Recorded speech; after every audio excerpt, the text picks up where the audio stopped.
Ladies and gentlemen, welcome to the Freedom Forum. I am your host, Yo Guardsmanal. This is the Hoodoo.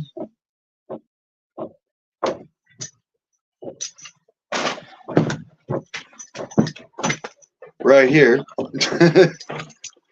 Westafhanghond. That's the intro. Ow. Westafhang.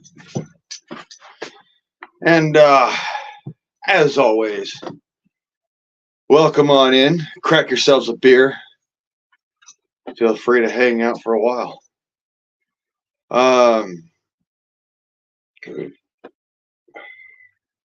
As soon as I return, I will be opening it up to everybody. Un momento.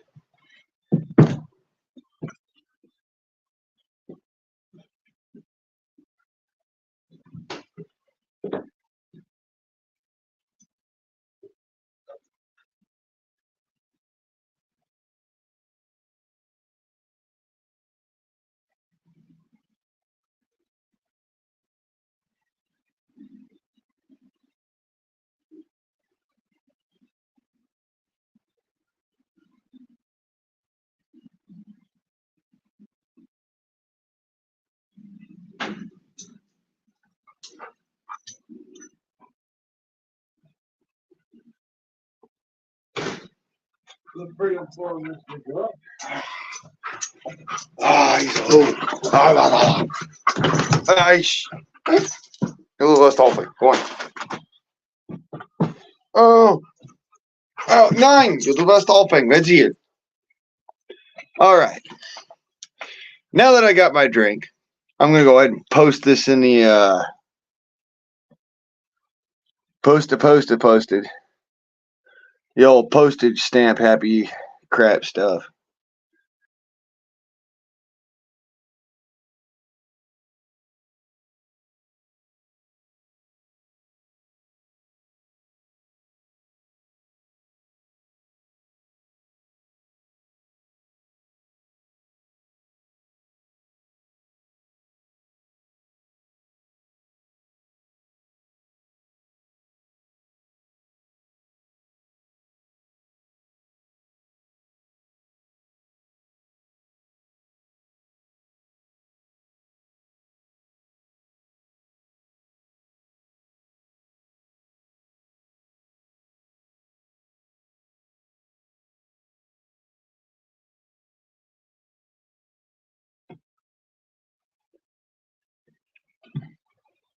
The panel is open, and we're just going to kick back, relax, and chillax and understand the eventide.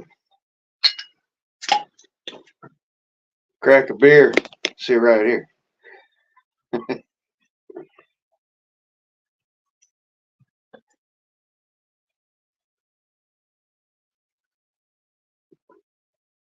And just because it annoys some of my closer friends.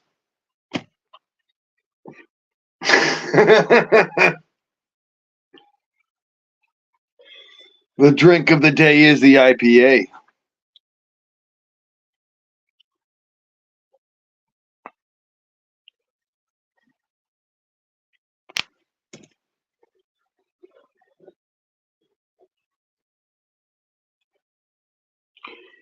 Where does fire stick at?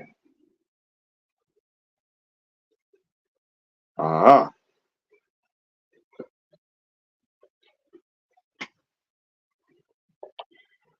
And for anybody who is new to the Freedom Forum, this is how it works.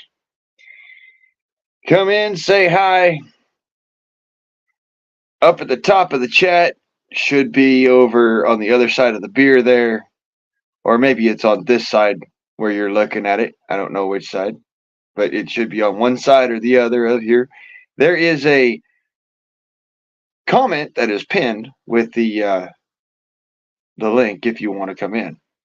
Otherwise, you could hang out in the chat and talk with each other and hum and haw and have a good old time. Breaking! Country artist Bailey Zimmerman leads arena crowd in prayer after to make way with with medical emergency as security gets involved. What? I don't understand. Damn it! And I just put that tape in the wrong fucking spot. Just how it is, man. Make way with a fan. Medical security emergency as security gets involved. Oh, well, it's kind of the artist's responsibility, you know. I mean, I'm not trying to voice that on anybody. I'm just saying, as an artist, if you notice that, you know, somebody in the crowd is having a problem and they're asking for help, you need to shut everything down, man. You need to be like, hold up, wait a second, somebody, this person needs help. Hey, security, can we get security over here? Maybe paramedics or something, help this person out. You know, you see it all the time with comedians, just because it's funny.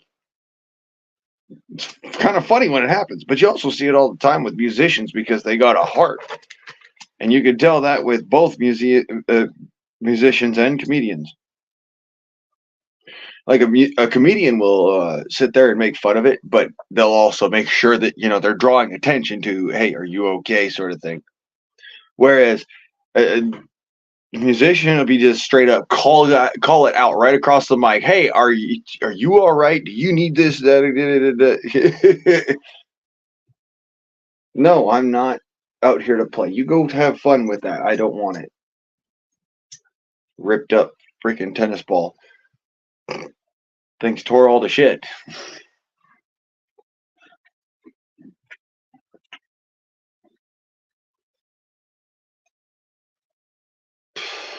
So while I sit here in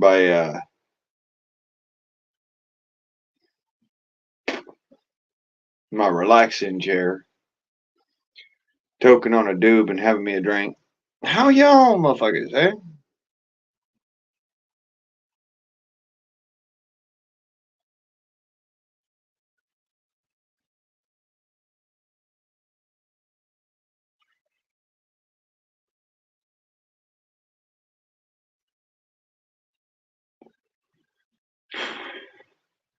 Being that close to the speakers could actually give you heart palpitations. A lot of singers, after a while, they end up having heart problems.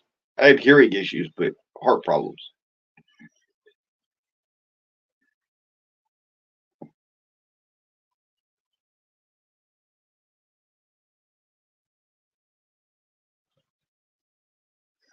Some of those wild and wacky out there facts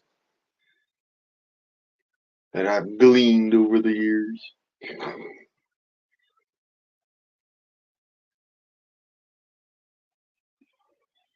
The sound can actually be bad for your heart if it's too. How would I say it? Like too low frequency sounds can actually give you heart palpitations, and they can cause blood pressure fluctuation. They can cause, depending on how low the frequency is, it can cause soft tissue disruption, including cardiovascular and the other soft tissue.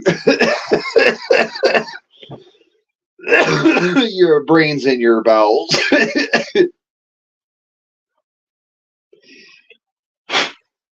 And you might just shit your brains out. If you didn't see where that was going, boy, you walked right into that.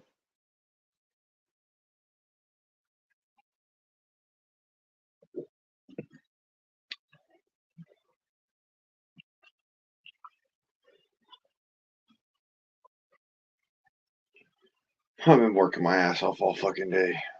Started the day with stretching wire and stitching wire and stapling wire chicken wire. Uh, and I ended the day chucking wood. So how much wood could a woodchuck chuck if a woodchuck could chuck wood? Um, well, I would says that if a woodchuck could chuck wood, it'd probably be about a cord. Thereabouts, maybe half a cord.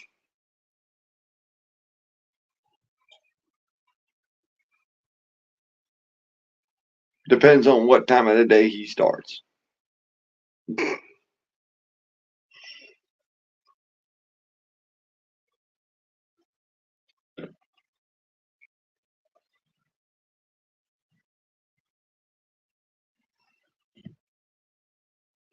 So how are y'all motherfuckers? Or are you just having a wonderful day? I mean, my day has gone quite well, however, considering the last week and a half.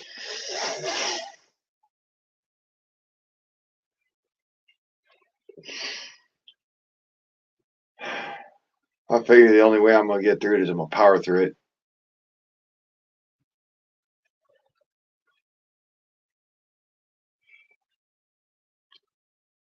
All right, good to know.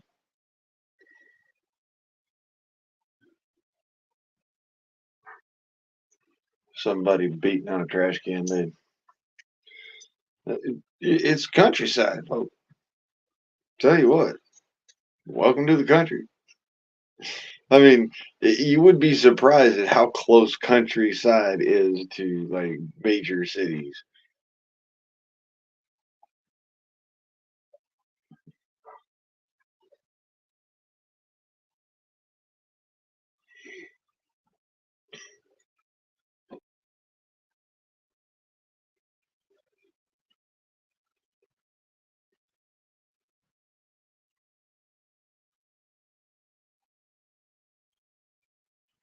All right, good to know, Gary. Good to know.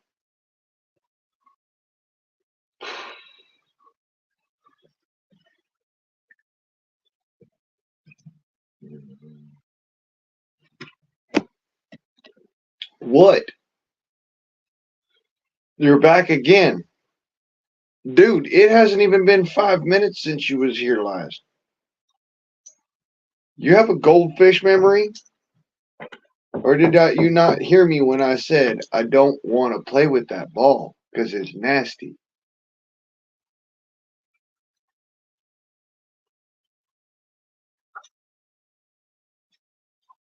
I know you ain't got a goldfish memory.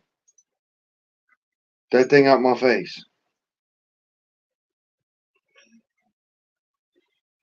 Go on.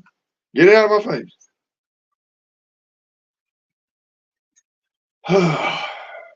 Second day in a row we've had good temperatures. Of course, my forge is starting to fall apart because it got wet. So I'm gonna have to rebuild it. Don't you just love how that works?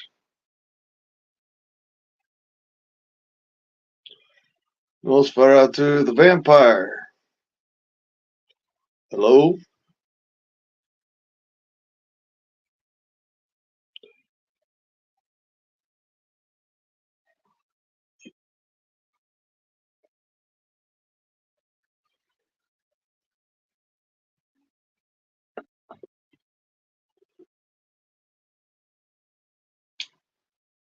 Nastrovia.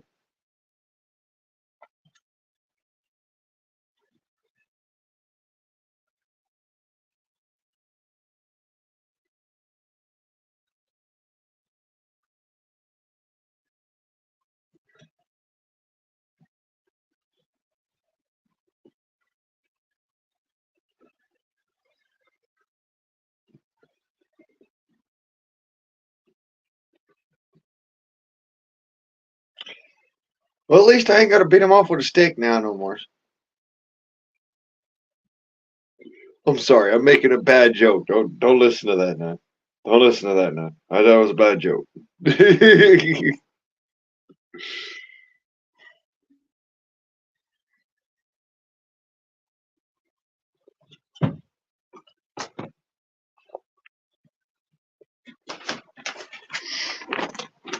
All right. I don't know why my dimmer is reset or something on my screen, so it just goes out at like 10 minutes or I don't know, 15 minutes, 10 minutes, 3 minutes. I don't know. I haven't been paying attention to every time I finger fuck the fucking screen, but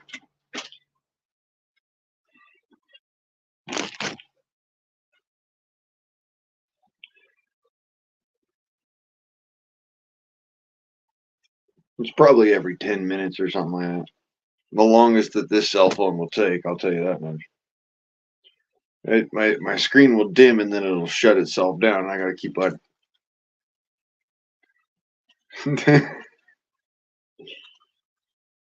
This is where I started and this is where I'm staying, damn it.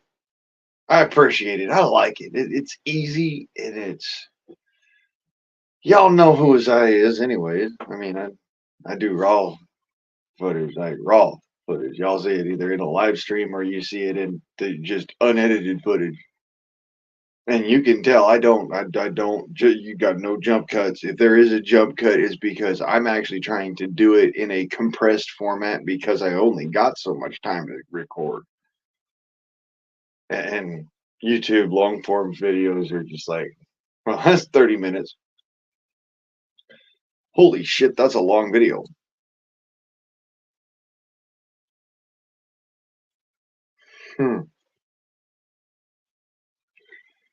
I'll sorry, it's fast enough for you, boss.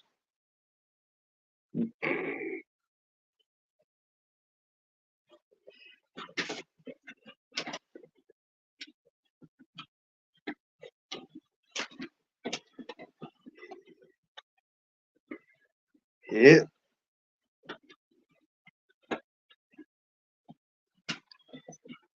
This technology is supposed to make things easier. You know what I says?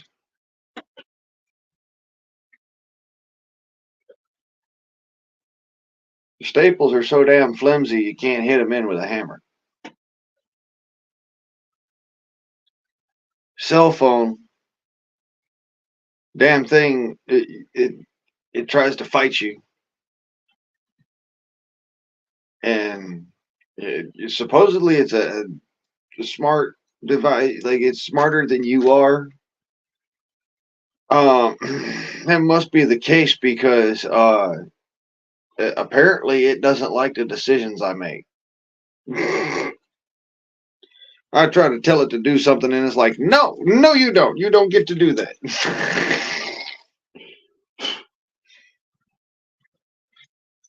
I'm gonna completely shut down now.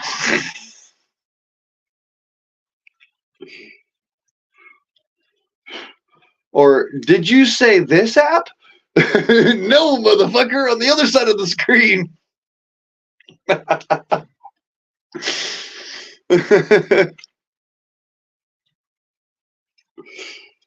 Yeah, I just chuck a bottle on a freaking bottom of a passenger pigeon and send it your way.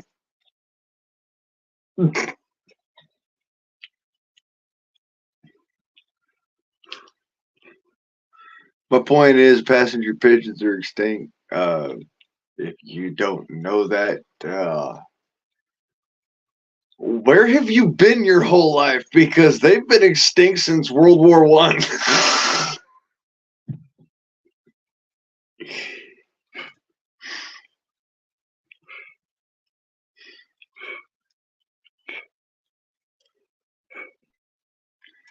Homing pigeons, on the other hand, don't get me wrong, but they're just not big enough to carry any kind of meaningful message very far distances.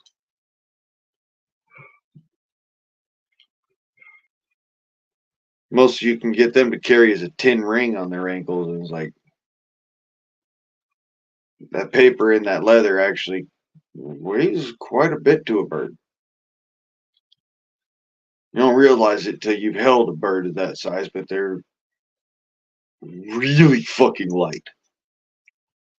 Yeah, they're still dense, and they're still heavy when they're sitting in your hand. But have you ever noticed like the way that where the pressure on your hand is, if they ever actually sit, like if you get a hold of them and just straight hold them so that you're not crushing them, but you're holding them, they're really fucking light. Once they actually put the rest of once they even out their body pressure on your hand, they're really fucking light. Pigeons are really light critters. Yeah, awful fucking lot of driving behind that, or riding or walking, depending on your capabilities. And not everybody's gonna want you to show right the fuck up out of the goddamn fucking horny blue. You never know who might just show up on your doorstep and be like, hello, howdy doody. Do I know you? Have we met before?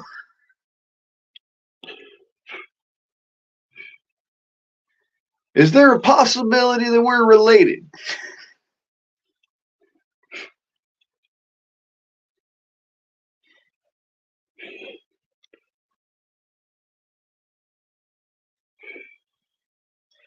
Are you just trying to sell me something? If so, and we're not related, and I've never met you in my life, you might want to get to running, son.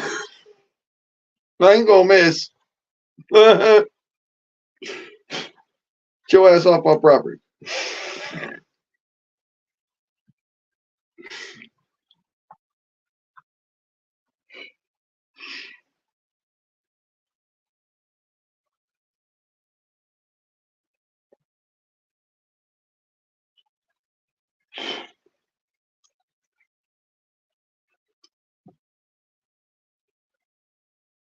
Yeah, that's one thing I can't stand as a salesman. Or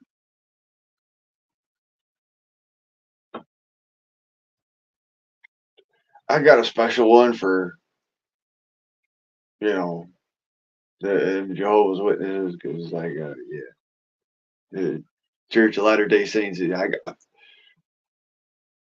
I just tell them the drinking beer joke, because it's like, look, no offense to y'all, I was raised Catholic and Protestant,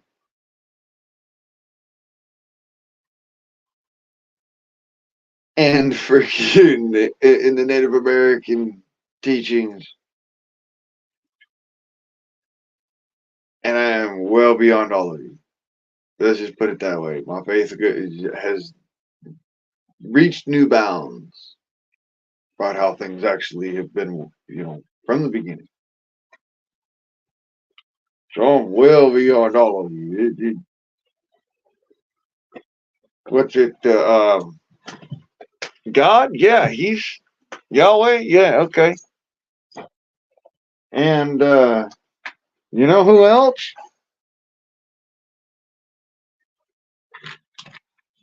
Don't forget the rest.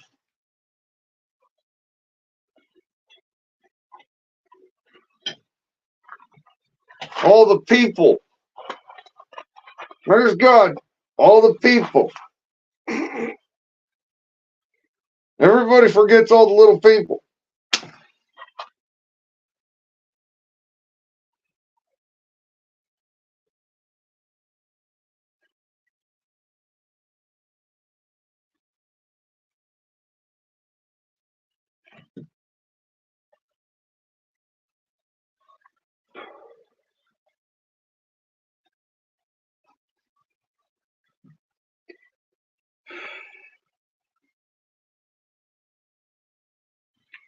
Well, don't you worry about it, Garrett. When they come, and they will, well, they got their options. They got their options. And their options is they can either fuck off or find out.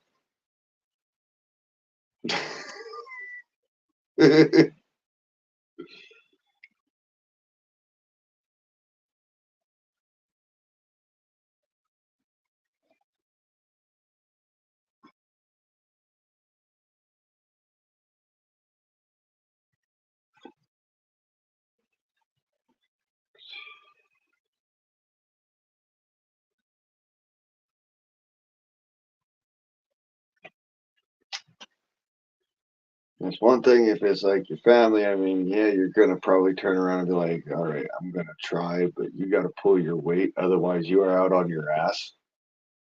No offense, I love you to death, but you won't be the death of me.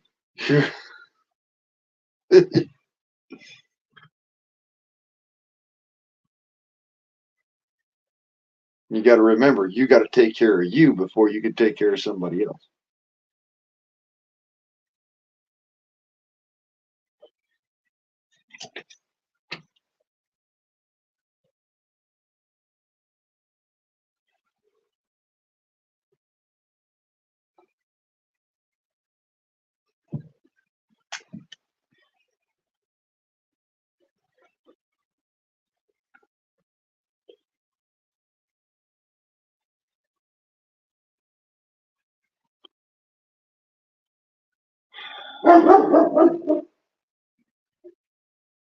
Happens every day.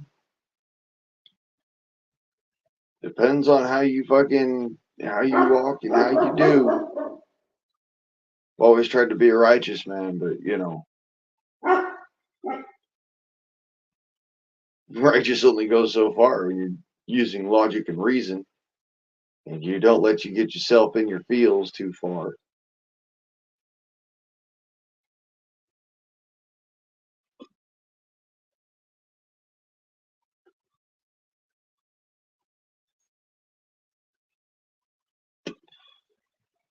Got to be careful about that. You got to not get yourself in your feels too far.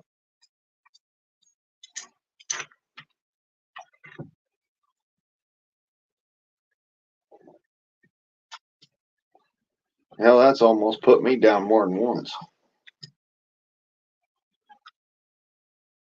What I said, dude. Okay, here we've been. It's been 10 minutes since the last time you bothered me about that. So we're going from 5 minutes to 10 minutes then. I'm not throwing that ball. I told you this a long time ago. It's ratty. Get it out of here. Now, hey, let's all thing with that. Get it out of here.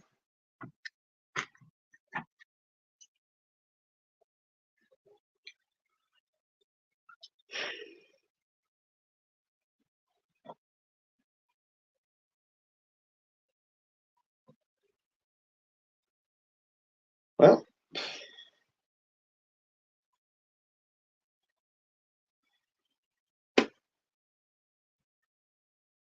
so yeah, all I can suggest is try not to get too far into your feels, regardless of politics.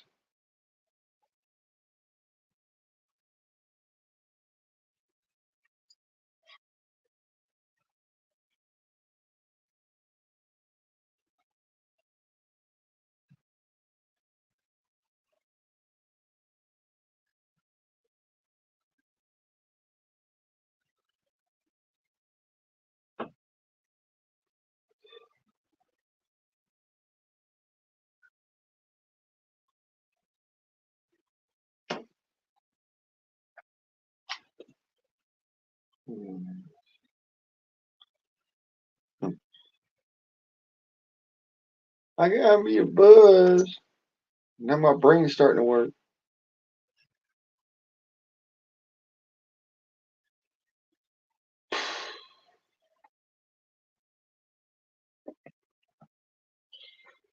Yes, sir. It's a kind of a dull freedom for him because I got nobody to talk to, nobody to talk at. I'm just sitting here drinking a beer and smoking a cigarette and toking and kicking back.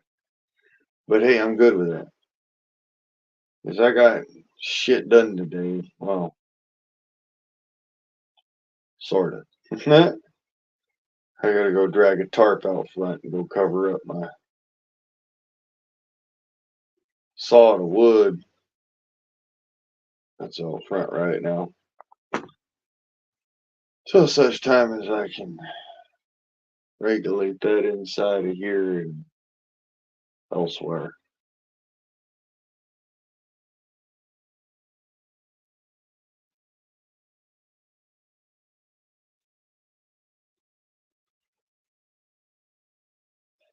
So I gotta squirrel it away all over the place around here so I can start feeding the forage, feeding the house and whatnot.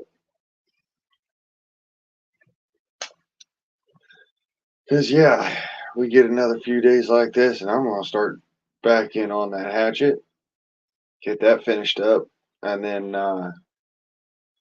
get into or not hatchet, tomahawk, and I'm gonna get into the knife. I got a really cool design in my head for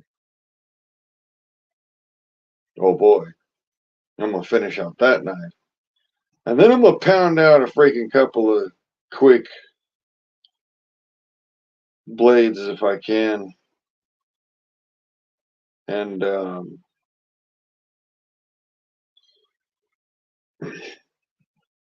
try to build some some functionally good straight edge, full tang, proper knives like I used to be making instead of just them little needle tangs like I did for the sword and what I've done for a couple of other knives. I want to start doing full tang, you know, grip in a wrap or grip in a double scale with a wrap or something like that.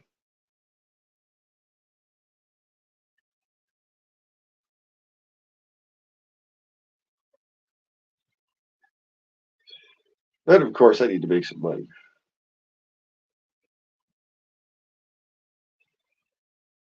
I have some really fucking good knife skills, so my knife making skills are pretty much top notch. Uh, yeah, I let other people kind of funk around with the blades that I've made before, but I'm gonna start up making my own handles again,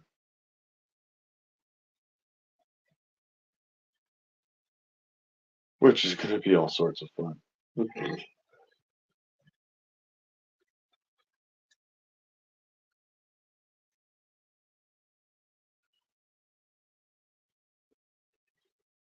I think I'm gonna do it either a wax and Crisco or wax and olive oil or wax and lemon oil mixture, depending on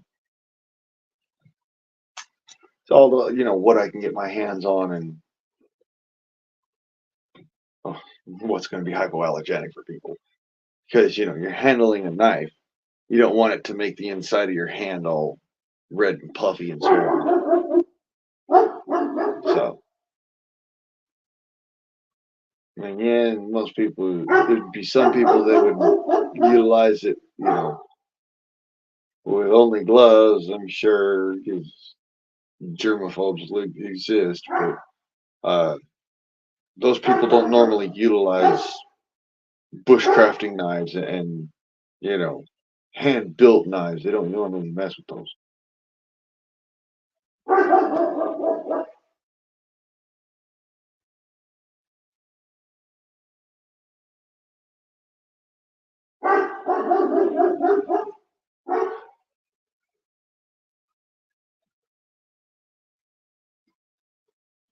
Hello.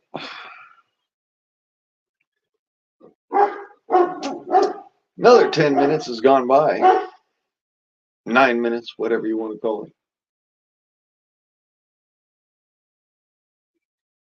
10 minutes.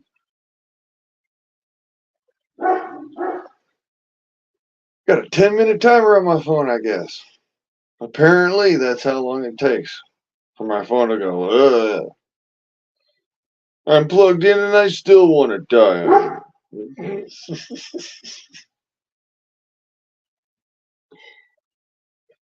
Oh, and the sun goes down. But by the way,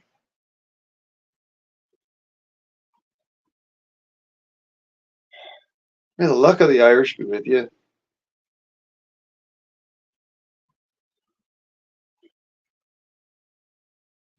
And if not, may God turn your ankle so we might know you by your limping. And may He force you to shoot bloody angels out your arse.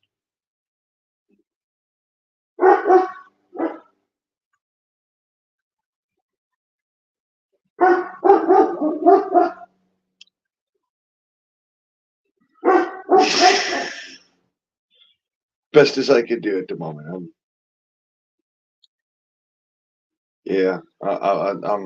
I'm tired. I had a full fucking day.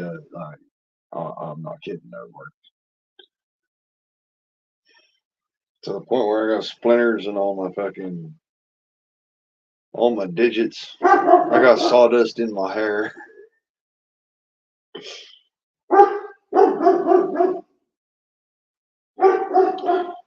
Non-stop. Working. Grinding, like Betty says, just working your ass off, And I'm just trying to get to a point where shit's built, gardens built, tilled, and set. And the potter's maze is set up, so I don't have to worry about that. And then I usually get on to finishing the greenhouse. Fuck it, man.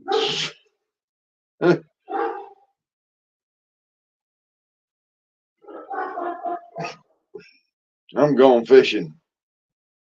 I'm gonna let things just do it for themselves.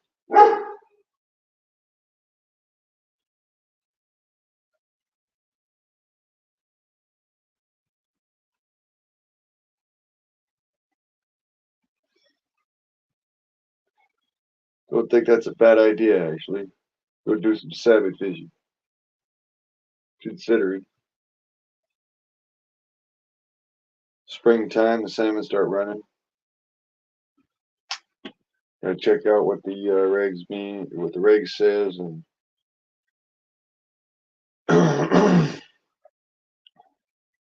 my license and whatnot for that.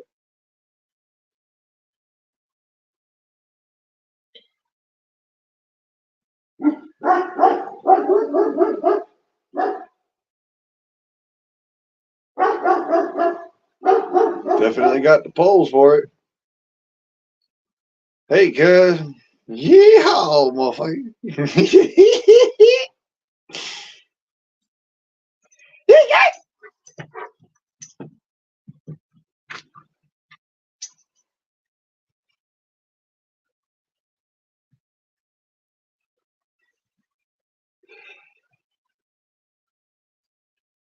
A little bit of a rebel yell for you there.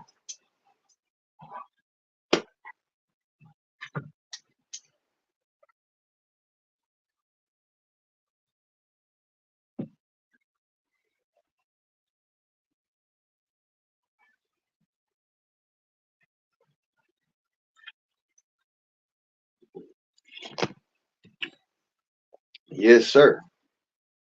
Having me a beer, relaxing right here, and enjoying the sunset. It don't look like I got much done today, but I got a fucking ton done today. I got half a freaking load of wood, half a cord of wood moved piece by piece by hand. 20 foot. So I can park my truck when it finally gets finished with the hole, this and that and the other. and then I can start, actually fixing on it. Of course, I'm going to be stuck fixing on something. I already know, and I don't care. I'm good with it. But that'll get me set up so I can get shit done. I got Gordon a kit, Gordon a kit of wood.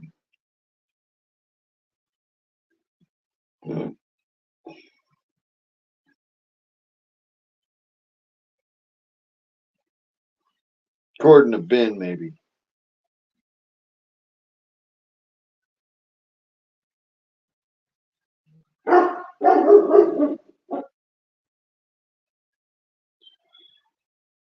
So y'all know I'm gonna be running that forge.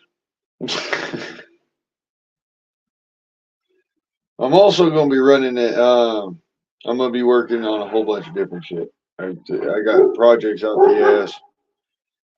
Probably gonna start a couple of new ones as soon as I got parts and can finagle shit. And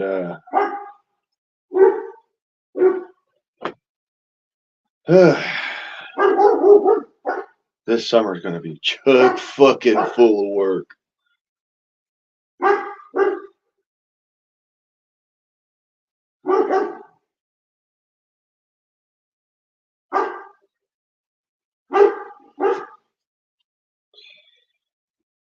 But honestly, I wouldn't mind getting me a rifle, but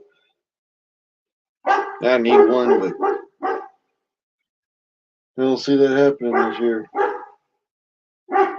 Hopefully I can find a way to barter for one.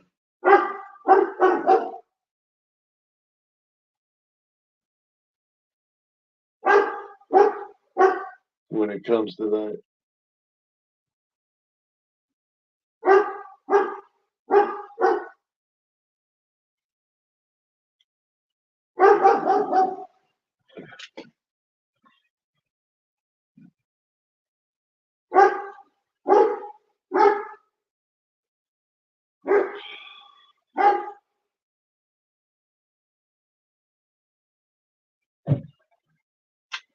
Also, I got to get my hands on some chicks. As soon as I get this freaking chicken pen done, I'm going full freaking scale operation. We are going all out. There is going to be at least a dozen chickens because I got the square footage set up. I looked at it and yeah, I got the square footage for pen chickens, and we're going all out. And it's eggs, meat birds, might even get me a couple of turkeys this year. Depends on the freaking price of birds.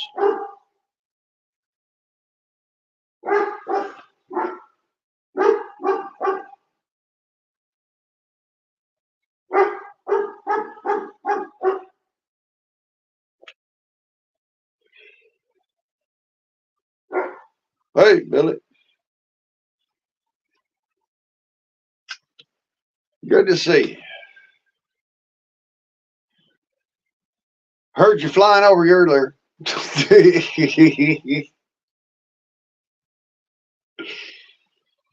No, I know it was probably not you, but I'm just giggling at you.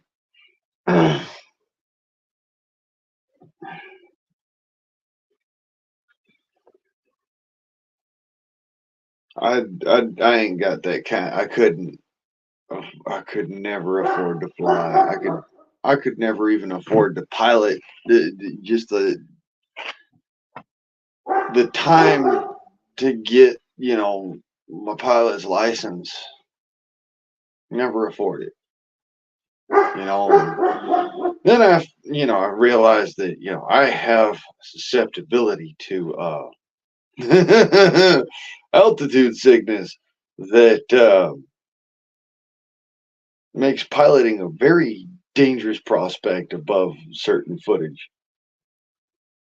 And I mean, you know, uh, even going up over mountains is like, mm-hmm, well, now.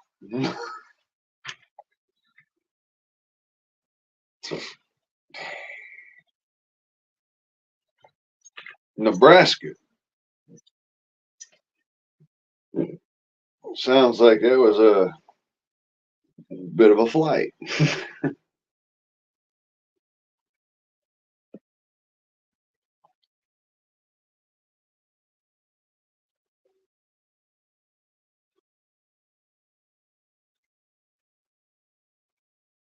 Hey, my glass is empty.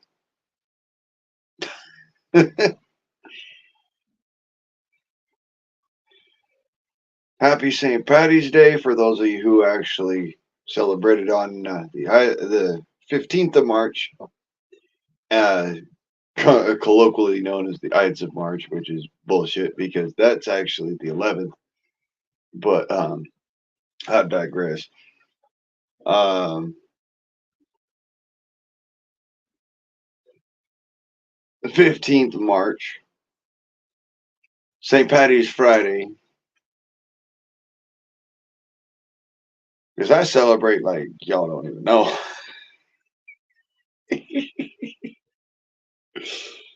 Right?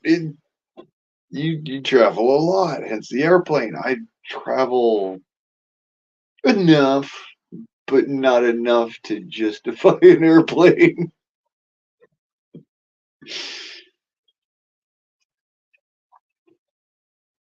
Don't get me wrong, I would love to get into things like ducted fan jet engines and ultralight technology and even personal glider technology. I have a feeling that would just be like that'd be some cool shit. But you know, still, you gotta know.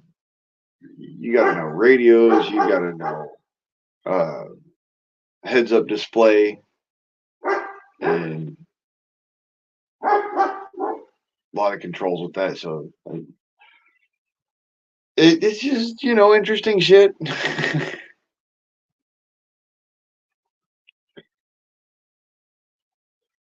You flew fucking what? Hold up a second. You flew 1,000 fucking miles to cook somebody a burger. I shit you not, that is some of the most interesting shit I've ever heard. Please tell us more. Come on. Awesome, Alice. Good to see you. Cook somebody a hamburger and make jello salad. By God. How on earth? You got me at a loss. Like, how is it people can afford that fucking shit? Holy shit! 1,000 fucking miles for a fucking hamburger jello salad. Shit.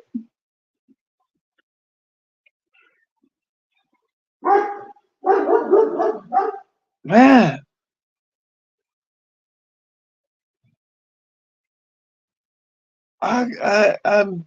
You got me at a loss. My hat is off to you. You're making the fucking bank, bro. If they are literally paying you to fly the fuck out there and oh my God. The filet mignon must be expensive as fuck.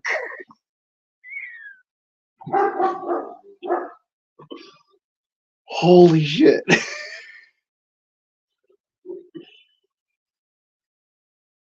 You like you order a fucking chef for a burger. Like, bro, you got bank. I'm not gonna lie. All right, you got some money. Good on you, dude. Like, you hustling, great. You made some cash. Holy shit. You can afford a fly-in fucking chef. That is for the little shitheads, like me, who ain't got a whole fucking lot of cash. Is that you? God damn.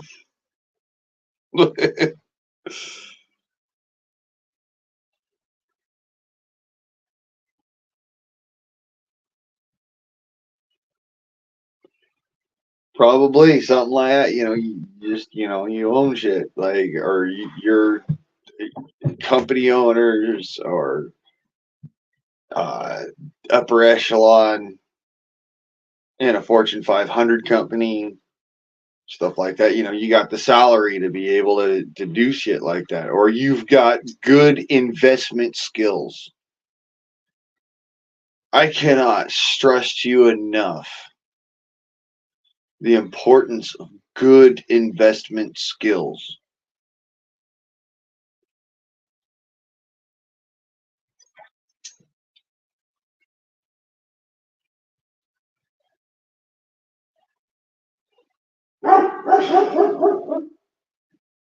Man who invests in the right stocks or whatnot, you could make millions. And my mind is literally blown on this shit. But like, invest in the right stocks or invest in the right goods. I mean, yeah, a lot of our society is built off of labor. And of course, you're always going to need a proper laborer, but, people who are really shrewd and frugal, they're going to do the labor themselves, and they're just going to hurt themselves and be like, fuck, I hate myself. I should have called a professional. Professional's not going to get hurt.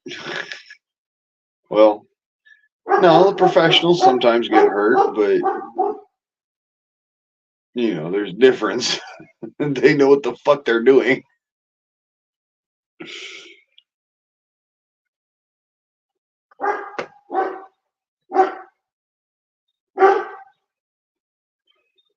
Yeah.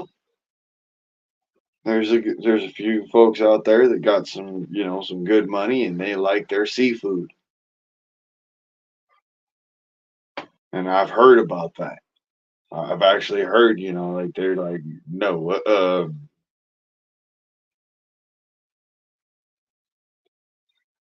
I will pay for fresh Maine lobster. Like, holy fuck, dude, are you shitting me? That is some expenditure right there. Like, that is.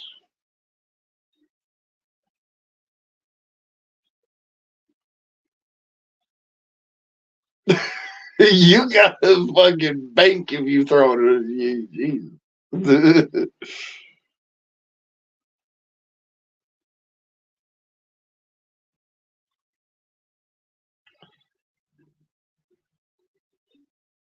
Yeah, like I didn't do the Bitcoin thing. I wasn't. I looked at that and I said, nah, it's a very easy way to make a lot of money really quick. It's also a very easy way to have nothing right away. And for the stupidest fucking reasons. With nobody to blame because you can't track down the son of a bitch that did it. That's why I was like, no. I'd rather have gold, copper, silver, aluminum, steel, lead.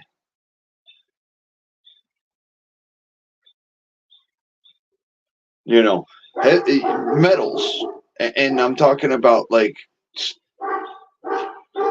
ingot metal, not just like, oh, well, I've got, this much of this. I'm talking ingot metal so that you can turn around and have it as useful in barter or trade, or for that matter, useful materials. Silver has a fucking myriad of uses in electronics. Gold, because it's so malleable, is incredibly useful in electronics. That's why it's so useful, is because it's so malleable, and because it's actually a pretty good fucking conductor. It's not the best. There are better, but it's so malleable and so easy to manipulate without annealing. That's the other refined quality of gold, is that you don't really, with properly refined gold, you don't need to anneal as much. You can really work it a lot before you have to anneal.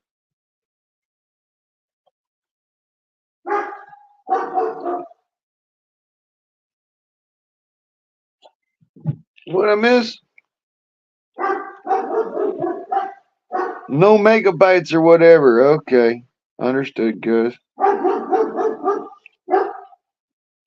Computer want to search how to make money online, and Bitcoin came up at $3.80. 1,400 bucks on it. Well, you's a rich motherfucker if you sold right before the decrease, or if you held out like a crazy son of a bitch, and then all of a sudden the re-increase.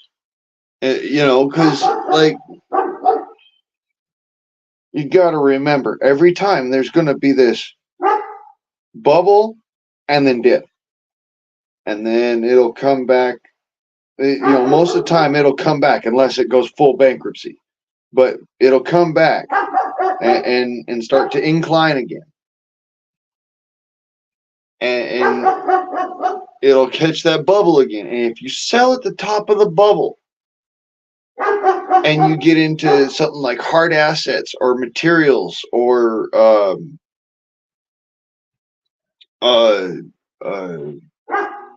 liquidatable goods, it becomes really easy to get yourself going forwards.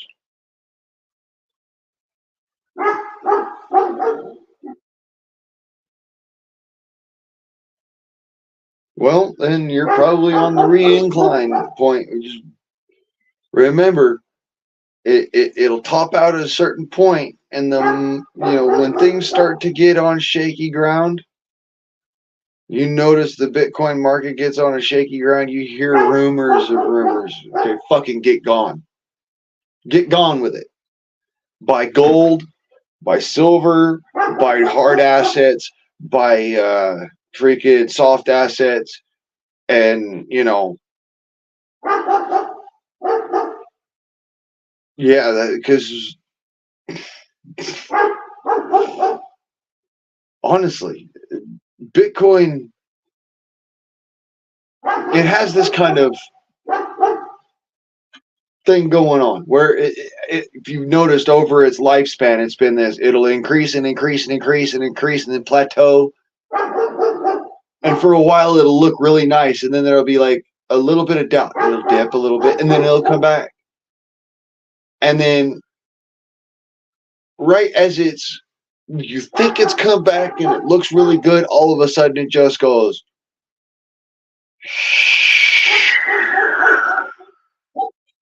It just fucking falls its ass off. And I mean, that's twice now it's happened. So now it's on the re-incline, re-increase. So like I said, once it plateaus, you've got a matter of time. Probably buy hard assets. Once gold goes down again, I would buy gold. I would buy silver. I would buy copper. I would buy, funny enough, zinc and tin. and aluminum and steel. That's what I would buy. I would actually buy tonnage of it because that is highly liquidatable assets. And you just need to have a network to move it, and that's it.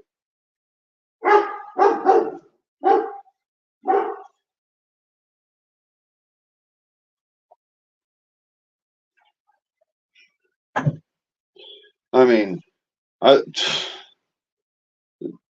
already got more plans than plans could, be come to fruition in order to build this place up to a full-on working industrial farm and forge. And I mean that, like, me personally, I'll fix it up. I'll do what I can, and I'll start building shit. I'll start earning money out of the backyard and get myself built right the fuck back up to where I was and buy me another fucking property. I'll buy me a damn timberline property. Something big where I can actually build what I want.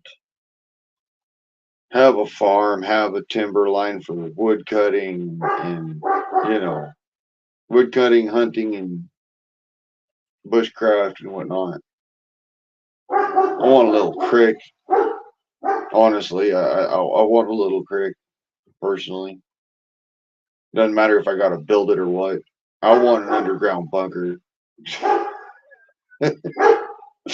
Folks would look at me like I'm crazy, but yeah, I want a fucking underground bunker, thank you. Really. And I mean a hardened underground bunker. Thank you.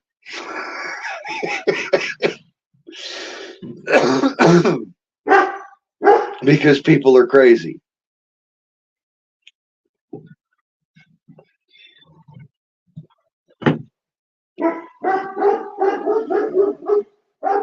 But yeah, I want to Burt Gummer the shit out of this. No, I love cooking. I love airplanes and aeronautics and all that because trust me, as a kid, that was my dream. I wanted to be a fighter pilot. So I got really big into the physics of it too. I understand everything about it. I probably could fly. It's just a matter of altitude. Instead of having bitchin' Betty looking at, sounding off at your ass because you're fucking going too close to the ground, nose down, she'd be bitching at my ass for going too fucking high.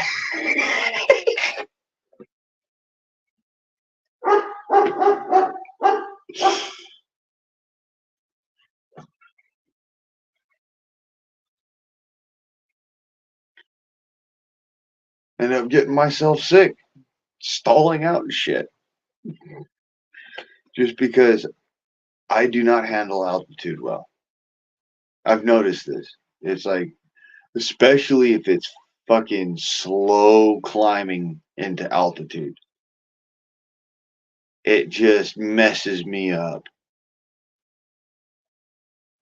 And I mean anything over like 4,000 feet, Well, once you start to get up there and you're talking 7,000, 8,000 foot, it starts to hurt. And one, I think that has to do with speed, but also two, I think that has to do with the pressure, the no pressure in the cabin, because there's no pressure in the cabin of a vehicle. You don't have a pressurized cabin in your car. I don't care if you've got the fucking nicest Bugatti, this, that, or the other. You don't have a pressurized cabin.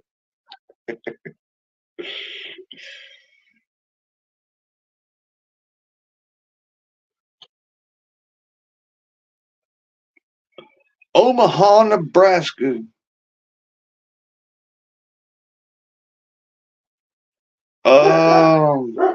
Danger, Will Robinson. Danger. Freaking Tornado Valley.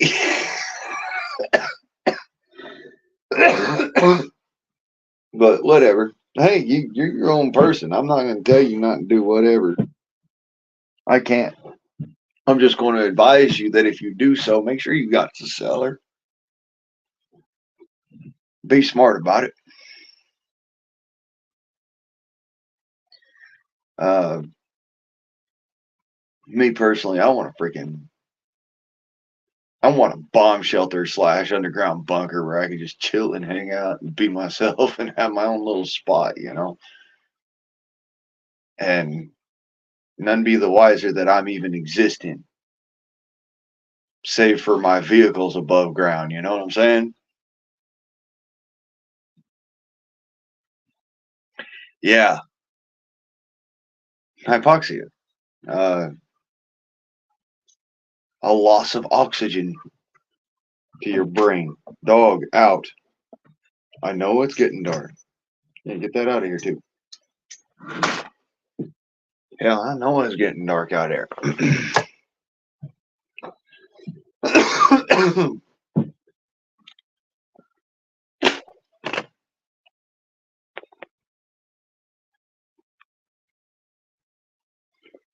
Farm is in Kansas and you're in Wyoming, so okay. Yeah. That means you'd have to fly just to get to your farm in order to get to your eggs and the sheep and then this and then that and this Holsteins and yeah. I understand. You got a nice house, you got a farm, you got a dude. That's nice. I never got that far into the investment whole thing, the whole investment thing. Um, because like I said, I put my main basis in my skills because I figure, with my skills, I could build myself from the ground up. And no matter how many times I got to, I can build myself from the ground up because it's not my first rodeo. I'm doing it here on my mama's property with my mama for my mama specifically. I might enjoy the fruits of of my labors soon. That'd be nice, but for the most part, this is for my mama. This ain't for me. Just because it's her house, not mine. That's how that works. Not my place.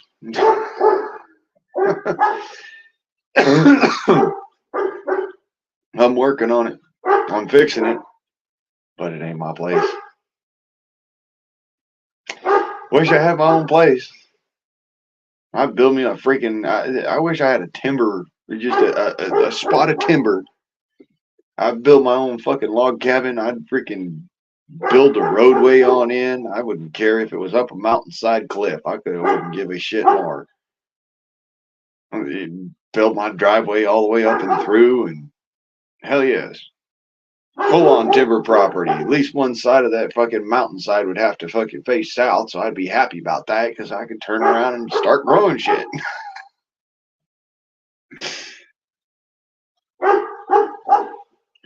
Then I ain't that far from my mama, but at the same time, I've got a nice little place, Sets me up so I have a fucking an actual base of operations. Dear Lord, it'd be so difficult. It's just so difficult for me to have a base of operations where it's like, all right,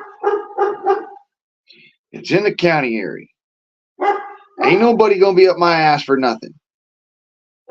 So I could build whatever the fuck I want because this county area is not city, so I'm not having to pull special permits. On top of this, I can make my own electricity if I fucking goddamn well please, and I damn well please. I can have fences, and I can have a damn, a double loft, and I can have, a shooting range for fuck's sake on my own fucking property that ain't 12 fucking yards.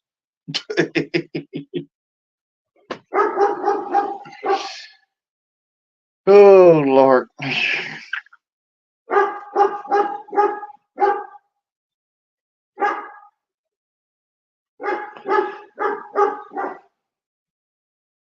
Yeah, that is fucking insane, Billy. You're right. You're absolutely right about that shit. That is. You flew fucking 1,000 fucking miles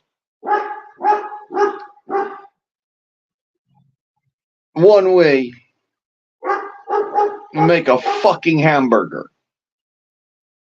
Like, bro, pull out a fucking frying pan, pack up a patty, slap some fucking lettuce on top of that sumbitch, flip it over, slap some fucking cheese on that motherfucker, and here you go.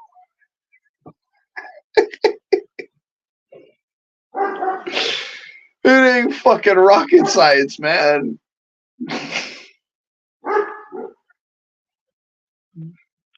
$3,000 fucking dollar. Holy shit.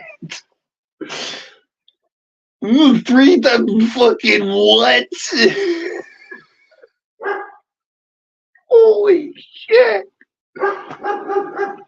Bro, look. You got dough. All right. Yes. By all fucking means. Spend that money, son. Fuck. Leave some of it for the rest of us. Holy shit. Fucking $3,000 for a fucking hamburger. Sweet Jesus. Save me from these stupid motherfuckers. Holy shit. $3,000 for a fucking hamburger. That must have been one fucking phenomenal hamburger. Holy shit. I mean, I'm a damn fine cook myself because, you know, I had the enjoyment of spending a lot of fucking money for my rehab. And while I was in rehab, we had a 4-star chef and I learned from him how to make a fucking hamburger. So, you know, and how to make it a 4-star fucking hamburger. And we put on all sorts of spreads like you would not believe. Banquet tables, you know, freaking cakes and roast full size pigs roasted, like hams and turkeys, and did a Thanksgiving dinner up one time. Just if you went to this thing, let me put it this way, you'd have been like,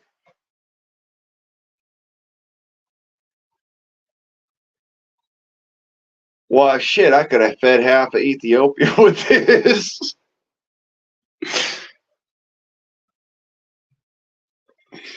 And you know what's fucked up is that, you know, yeah, you probably spend a little bit on the ingredients, not too much, but it's the flight time, it's the fucking the exhausting sitting there. I'm flying to fucking come and see you, motherfucker, to make a hamburger for you.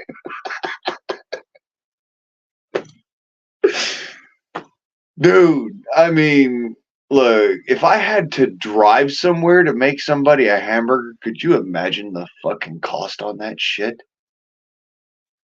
That would be outrageous. It would be fucking insane. The cost for me to drive to and from to get somebody, just to make somebody a fucking hamburger, would be in fucking sane. We're talking $4,500 just to get there.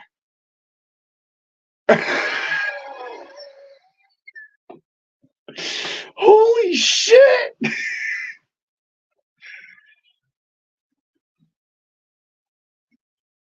I flew up a chef. The chef flew himself. That's funny. Dude's a pilot and a chef. And a gunsmith.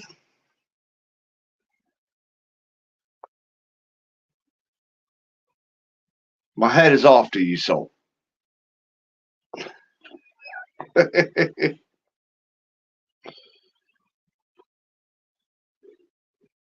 Pilot, chef, gunsmith, farmer, rancher, hunter, no doubt a fisherman. With all that under your belt, no doubt a fisherman.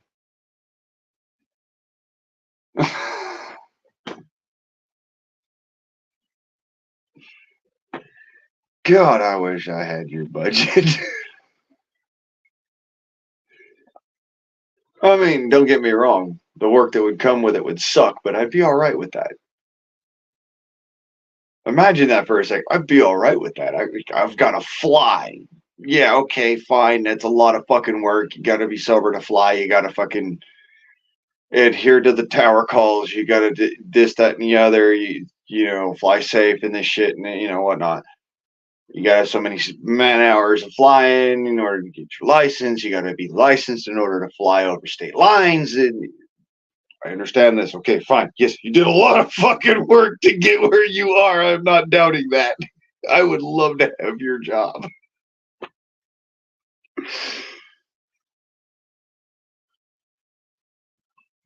Fly fish like a crack addict.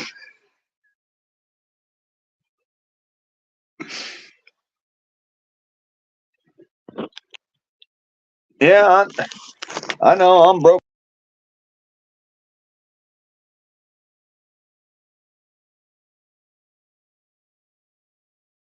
I'm going to let you. Okay. Sorry about if there was the circle of death. Yeah, my phone went. Make your own fly rods? Crazy motherfucker. I mean, don't get me wrong. I literally fly fish with a spinning reel. So, yes, I'm crazy too. And as you can see, that's what I normally use there. I can get it to stop. And just a little grub tail on a micro hook with a split shot head on it, and that'll catch just about anything out there.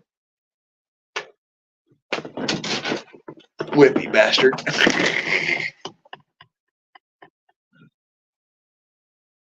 So the truck, we are 3,500 in. 35 is you about 35, I guess. 2,500 to 3,500 into the truck.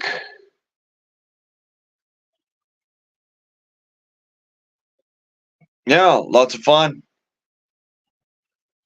And I ain't even fucking. I ain't had no say, no touch, no. My tools are in the motherfucker, but I don't.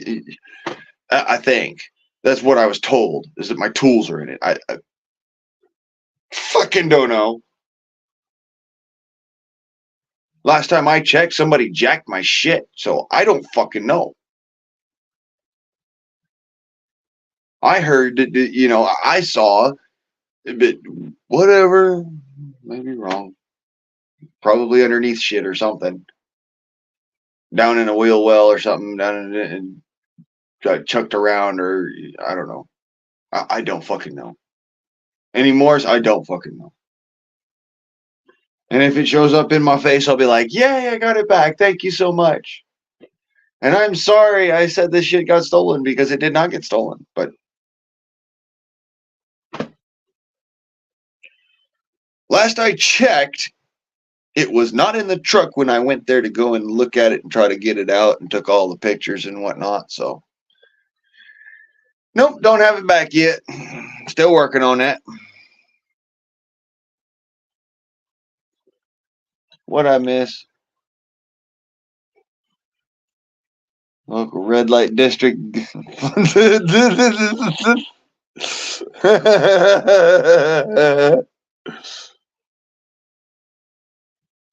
Tie your own leaders. That's cool. I tie my own leaders. I make my own jigs. I jig fish. I fly fish. I spin fish. I bait fish. I do. At the end of the day, I fish. What? What kind of fish we going for? Are we going for bass? Or are we going for trout? Are we going for salmon? Are we going for sturgeon or what? Tell me now, and I'll figure out a rig is going to work for it. I guarantee you that. I actually do know what the fuck I'm doing. I've been fishing all over this country. No, no. Josephine is always on my hip. I never leave behind Josephine. Huh? You best know something better, Dot. She right there. I never leave behind my. Are you kidding me? That's my bear protection, son. And we got bears that walk right through the backyard. I can't fucking leave that thing behind.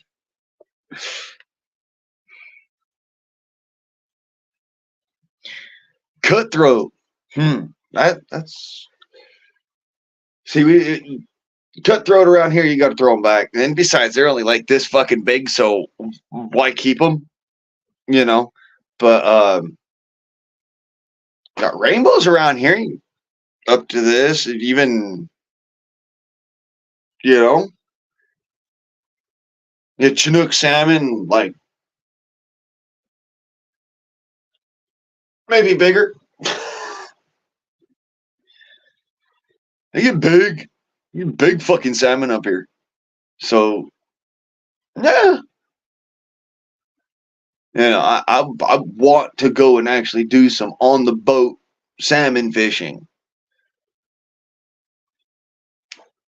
Some real deal salmon fishing. Like downrigger, flasher, and long line.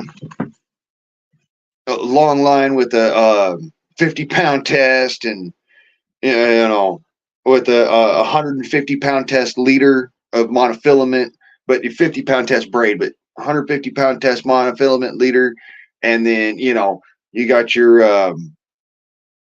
at the whatever's at the end, and yeah, catch big fucking salmon because why not? I want to. 22-inch on a size 22 hook. Holy shit.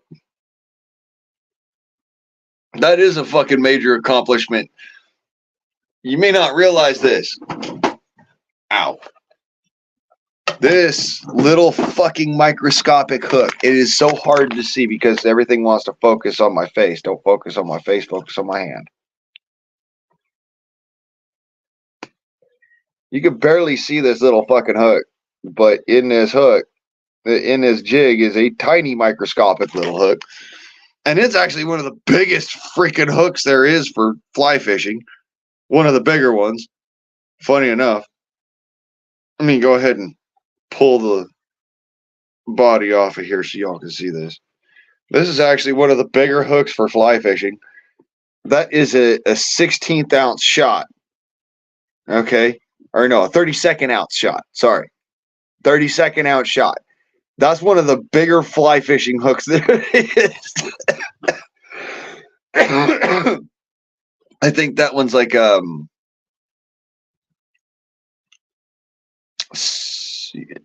18 or a 20. And it is a little fucking tiny ass hook. Let me see if I can get something that you can kind of reference this as. So here's a beer cap. And there's your shot, your split shot, and your hook.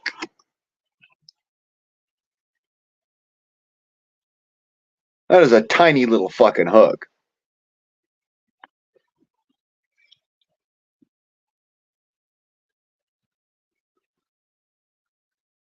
I catch trout on that. Rainbows. And bluegill. And crappie. And every now and then I'll hook a bass. Like, what the fuck?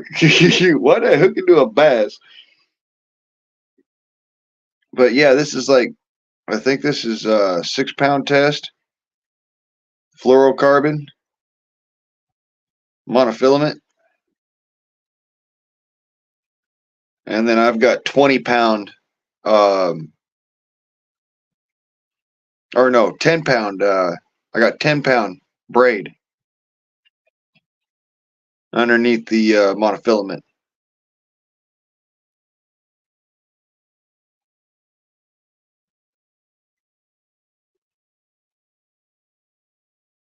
But yeah, just little tiny stinger off a jig body, and that'll catch bluegill, that'll catch trout, that'll catch all sorts of shit.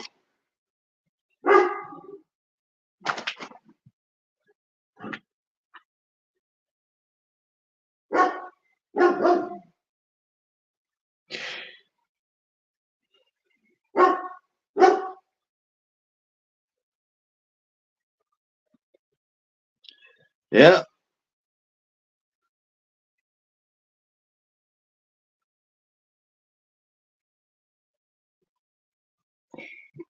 $20-inch coho. Wow.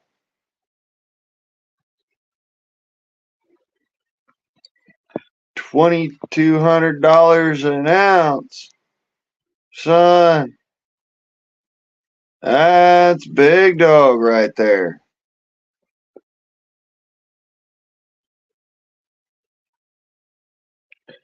San Juan worm? Yeah, because you catch bluegill down in the San Juan Bay with it.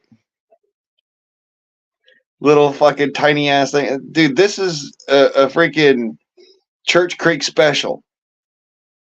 You ever heard of that before, Billy? A Church Creek special?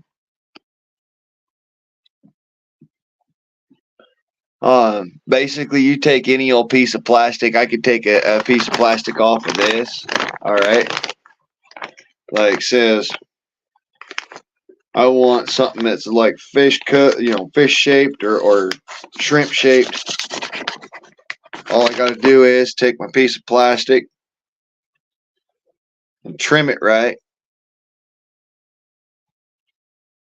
And this is something my daddy taught me when I was on Church Creek up in Utah.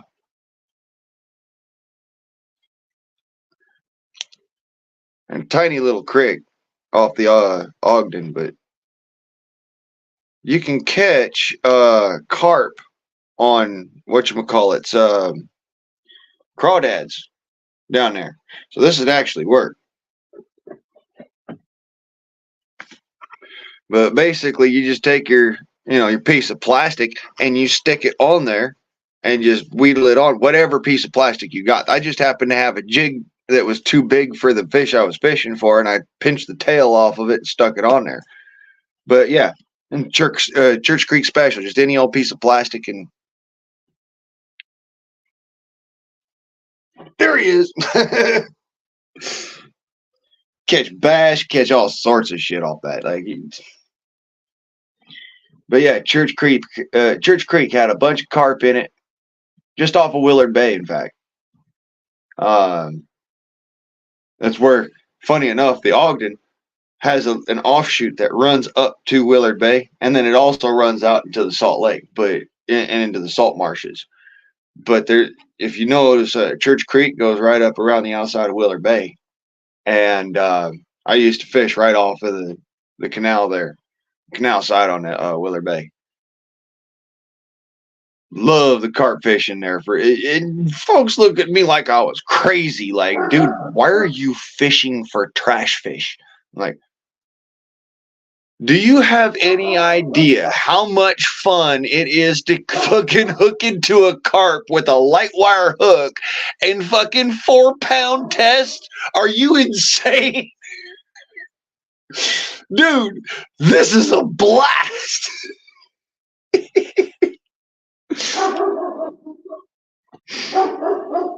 You hook into a carp with little light wire hook and little 4-pound test or something, and hang on.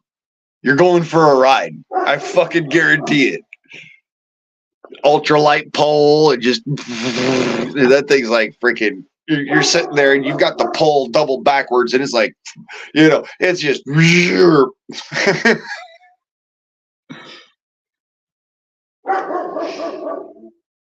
Yeah, me and my dad used to catch carp for fun and stick in the garden, but and we fried up a couple every once in a blue moon, and like, yeah, okay, it's all right. It's not great. It's not bad. It's not good. It's just, it's all right.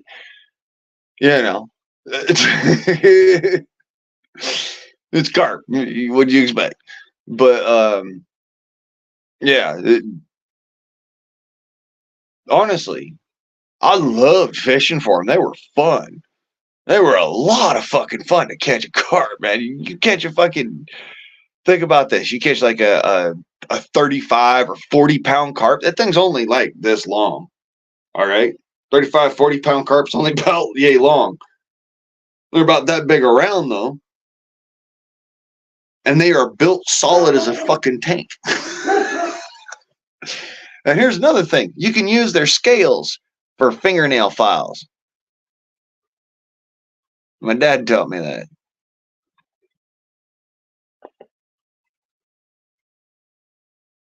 Yeah, I learned a ton of shit fishing. I love fishing, man. I could do things with fishing. Like folks would look at me and be like, "How the fuck?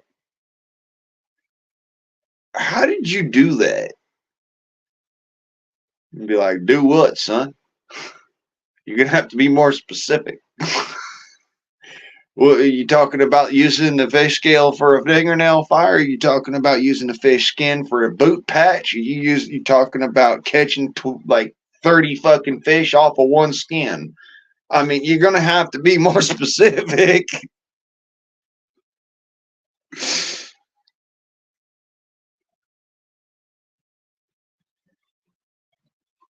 I'm a redneck, and I'm what you call an experienced and educated redneck. And so this right here, this is all, from doing it, getting out there doing it, learning that that's actually what gets the fish when you just dig in one spot and they just go wham. Yeah, just a little tiny something, looks like a little grub just jiggling in the water. It don't need to be much. It really don't need to be much. You catch all sorts of fish. I mean, I'll put it this way. Bluegill fishing. Me and my dad were down on Paris Lake. I swear to God, hand to God, this is the funniest shit I've ever fucking seen. Ever in my life. Me and my daddy are just sitting there fishing and we're tossing crickets and we're catching all right sized fish, pretty good sized fish, bluegill about like yay big, pretty good sized fish. My dad says, "Wait here." And I said, "All right." So I waited where we was sitting fishing. He walks over to a fucking willow tree.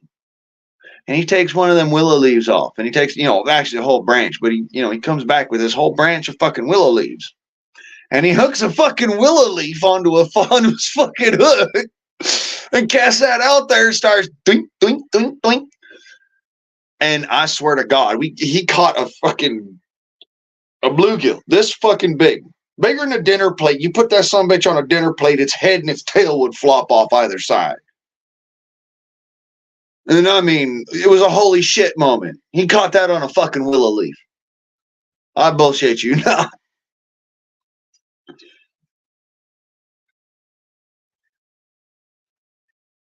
$35,000 on fishing. I'm sure, because men could wax on for days and days on fishing. Not to mention, there's a lot of shit that works.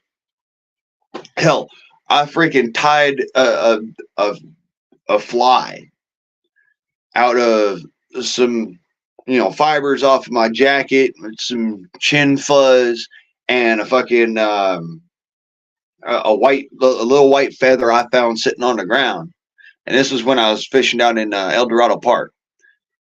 Tied up a little fly and sat there and cast it out a few times. Caught the fuck out of some fish, man. For just like, and people were looking at me like, "What the fuck are you using?" I show them my fucking fly, and they're like, "But that's a spinning rod. That don't make no fucking sense." I'm like, "No, you just need to know how to cast with the hook. Use the hook. Use a bigger hook. If you're making a streamer, use a bigger hook. If you're trying to throw them little bitty freaking looks like a bug on the surface flies with a spinning rod, it ain't gonna work that well. But there is such thing as what's called a shooting head, if you ever learned how to do that, me and my dad used to do that for catching perch. Take a shooting head about yay long. All right, maybe a little longer. And we'd just sit there and we'd whip it and whip it and whip it and whip it and whip it. And you'd have maybe a tippet of about, 3 or 4 foot off the end of it, not needing much. Maybe if you're shooting for trout, maybe, a tippet of about 2 to 3 foot. But, maybe a foot max, foot 36 inches, or foot 26 inches max. 26 inches for tipper for panfish. And we just sit there and just use that shooting head on fucking spinning rods and just sit there and fly fish, and people would look at us like we had 3 fish heads on on our shoulders or something. Like, what? And just ripping them out of the water, back into back into back into back. And we come away with full bucket loads of these perch, mind you. And we'd fry them right there on the bank. Folks be like, hell yeah, man, some good old southern fried fish. Or baked fish. Or, poi. Or, fish soup. Or what have you. Pick your poison.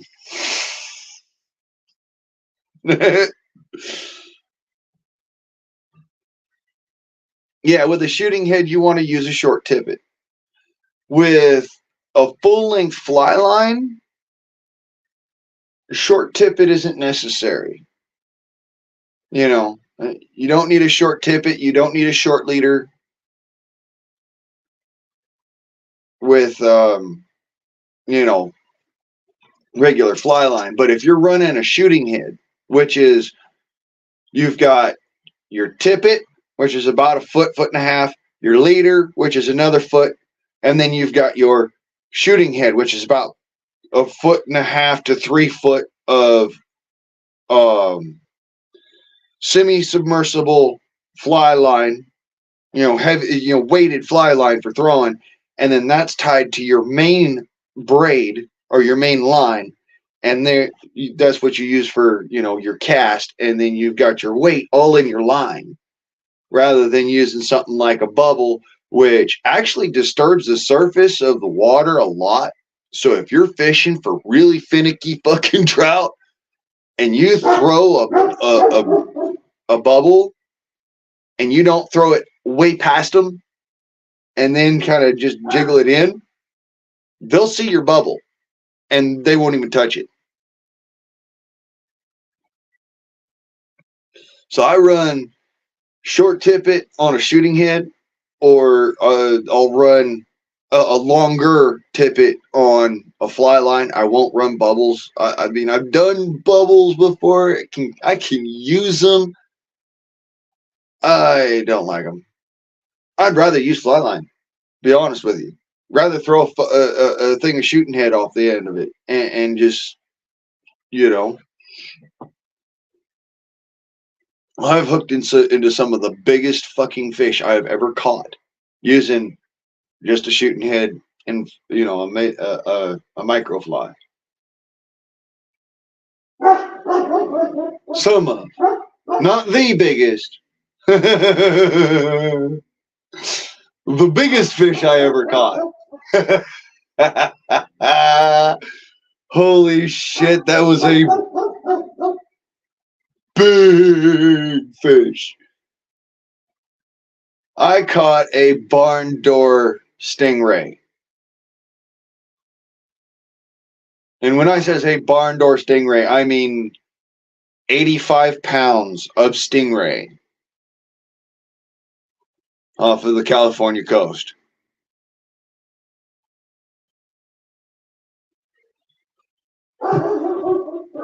So, yeah, I don't mind too much about the fishing reels that I use. I'd rather not use an Antiquity, just because, unless I'm fly fishing, then antiques are like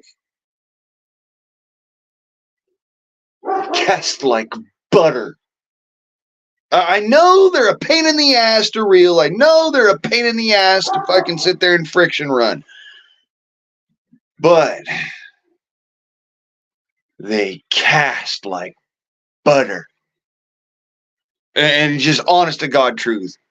When it comes down to the antique fly reels, if you don't like have some friction or the clicker on, that thing will free spool.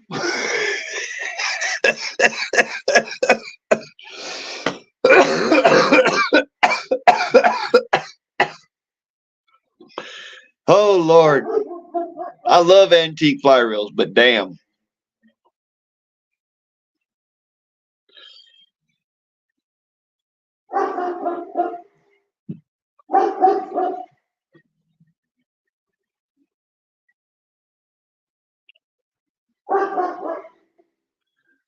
It's War of the Worlds out here. You hear them?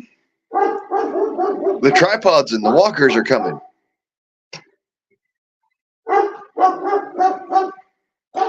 Just somebody with a fucking coffee can on the back of their car exhaust. Special ed motherfuckers.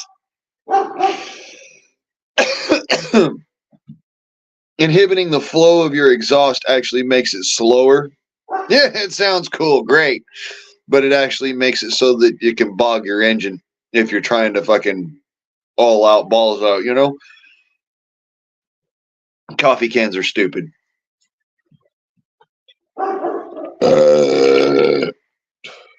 Nice.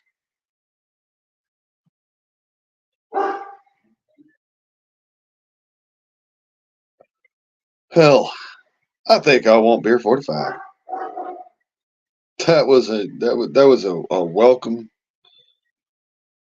incline. I think I want beer 45, and we're going to take this on and see how long we go.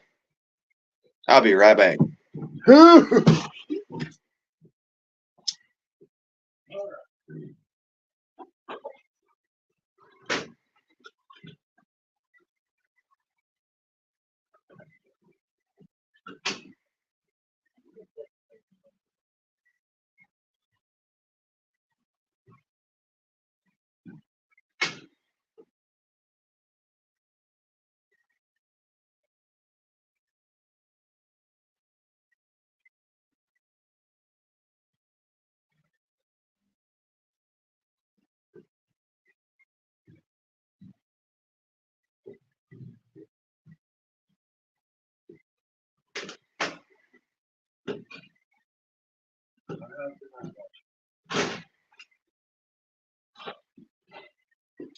Besides, we might be able to shoot something edible instead of a mole.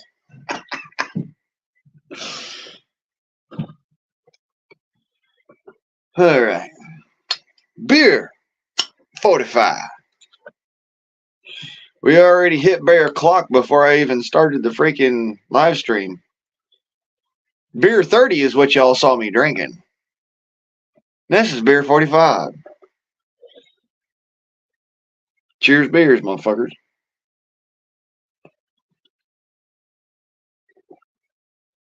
I hope you're having a fucking blast.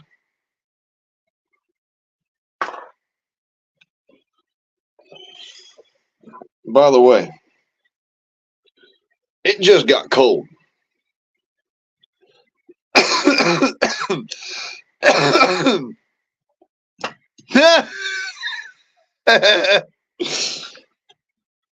Yeah, he thinks it tastes like fucking skunk piss or moose piss or something. I'm like, dude, have you ever drank an IPA? They taste like citrus drink and hops.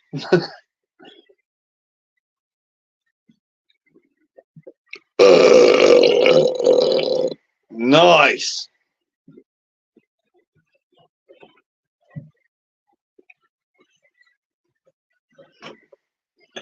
Oh, got a little bit of warmth in myself here.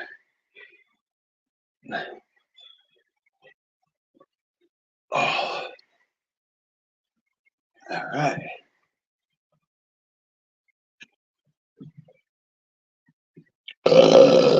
Nice. Carbonation, my friends. Yeah, he thinks that it tastes like skunk piss. Newsflash. After the first one, you don't give a fuck no more. But I think the flavor tastes like grapefruit. To be honest, like a back cross of grapefruit and passion fruit.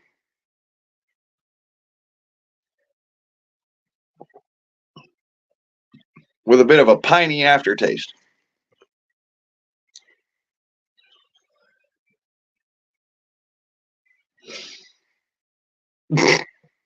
I ain't drinking that hard. Oh, fucking phone.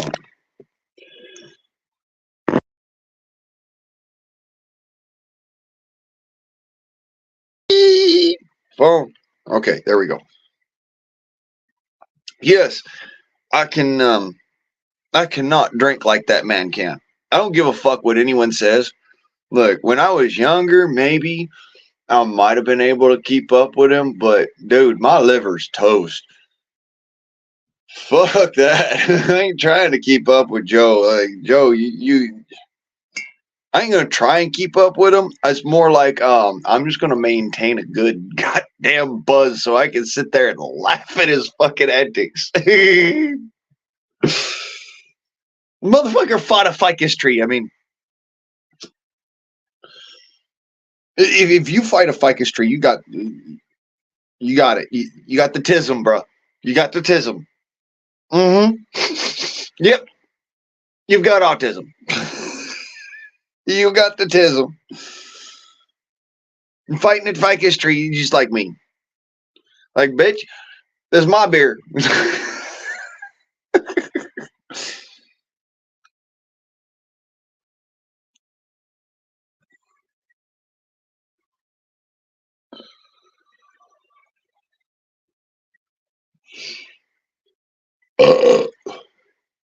Right? Me, I normally don't drink like this. I'm just celebrating because happy fucking St. Patty's for all of you real motherfuckers who actually know what, St. Patty's really is. Because you special Ned motherfuckers in the Catholic Church fucked it up for us. But if you remember, he was a Protestant saint, and it was on the 15th of the month every fucking March on the 15th. Never changed.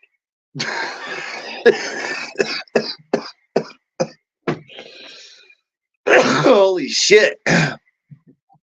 But we could argue about that for the next fucking century, and nobody would be right or the wiser. So I'm not going to get into it.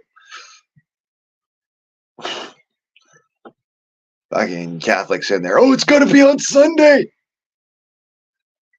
Well, last year it was on the 14th. So tell me when, instead of it being on Monday, it was on Sunday. Instead of it being, the 15th, it was on Sunday. It was the 14th. Like, what the fuck?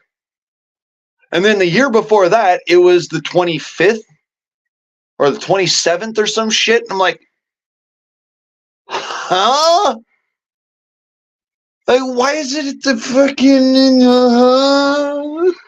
you got me lost, bro.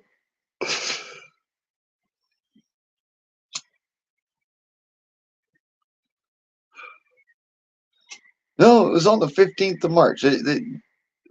Everybody mistakes the Ides of March for the dead middle of March, which is not the case. The Ides of March is the 11th of March. The Ides. Okay, for those of you who don't know about Roman history, Latin history, a Roman numeral 1 was known as an I, or an Ido, or an Ida. And then you had the Ides, which was 11, or 2, Roman numeral 2, but the Ides of March. So, yeah, that's actually what it comes from. Roman numeral for 1 is an Ide.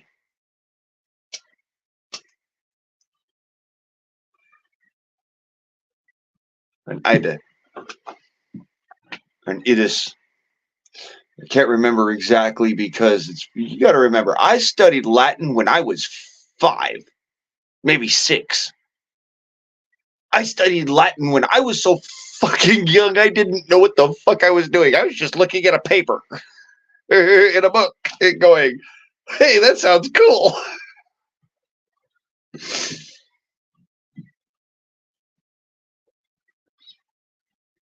So yeah, I actually studied this shit. It didn't just come to me fucking one day. I was sitting there like, I wonder what would happen if I tried to change history. No, history's already been changed several fucking times. It's the victor who writes the story.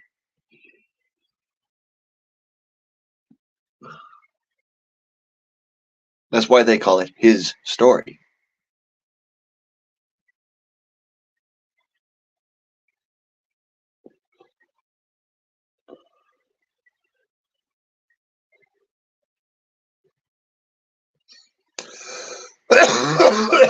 Okay. Holy shit. Yeah, that $3,000 for a hamburger. I don't give a shit if you fucking glaze that motherfucker in fucking gold fleck.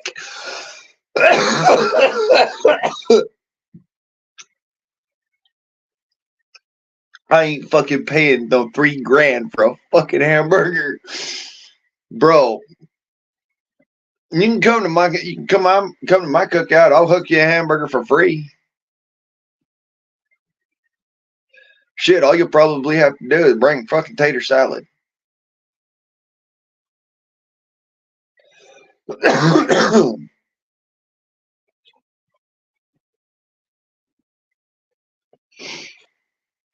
No fucking raisins. I don't know who the fuck does that shit, puts fucking raisins in their tater salad, but you're fucking wrong, son. Oh, nasty. Putting raisins in a tater salad.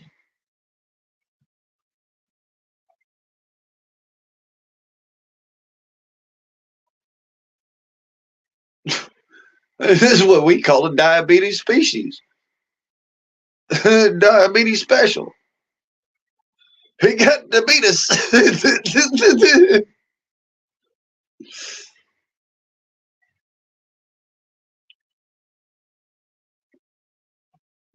Frank, good to see you. Good to see you.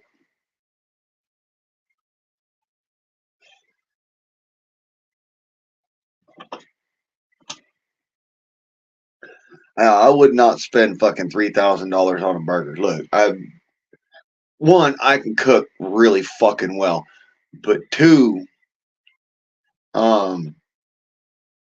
look, if the recipe calls for bathing it in cognac, for 1, not a big fan of cognac. I'd much rather something like either a proper alabaster port, or if we're gonna really get into like the dry, strong, proper Burgundy, maybe. I wouldn't be wanting to go so far as like, cognac. No, cognac no, cognac no. Cognac make me sick. It tastes like cough syrup.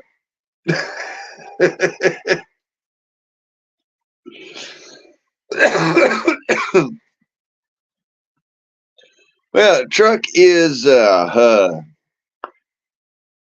I don't know. I have not seen it, so I'm not going to comment on how it is. I'm gonna comment on how much money we put in the motherfucker already. $2,500 to $3,500 already. And like, look, I understand it needed some fucking maintenance. I'm good with that. I can do the maintenance. I can fucking keep it up. Hell, I've already done that for a while. But I worked really fucking hard to make sure that thing's not a tosser. I'm gonna get it back one way or another. I don't give a shit if it's like got a fucking kink, fucking a kinked frame or something, I'll just knock that sumbitch back into place harmonically, and then put a winch on a motherfucker and get me a chainsaw, and don't give a shit. I'm gonna fucking be able to pull my ass out. I don't care.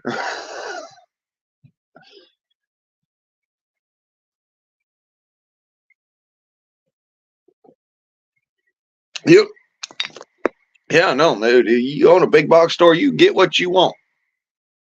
You own fucking 3, 4 different businesses, you get what you want. Hell, you're like me. You're little, dude. You ain't got no money. Fucking rent is out of the question.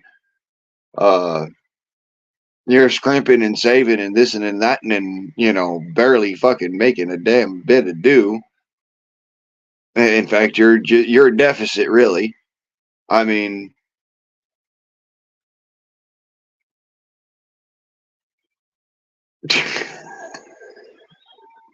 the fucking opposite ends of it, shit. Look, I understand that your fucking cognac burger is something that would be worth fighting John Wick over, but seriously, bro, I could do it myself. I'm not inept. I do happen to actually know how to cook. I just haven't shown it to people like I can, I guess you'd say. Because I don't have the freaking tools. I just have ish tools, which are nice. They're nice. Don't get me wrong, but they're ish tools, and I don't normally film my food because that's just not me. I'm not gonna sit there and be like, "Here, mukbang with me, motherfuckers." No, I don't do that shit. It's like, nah, what I eat is my own personal business because I don't want you fucking with my food supply. Heard? That's how we work with that. But, every now and then I'll be like, hey, guys, check this shit out. I made fajitas. Check this shit out. I made fucking pea soup that would knock your fucking socks off. Check this shit out. I made freaking cabbage. Stewed cabbage. Cabbage stew. Whatever you want to call it. But, like, yeah,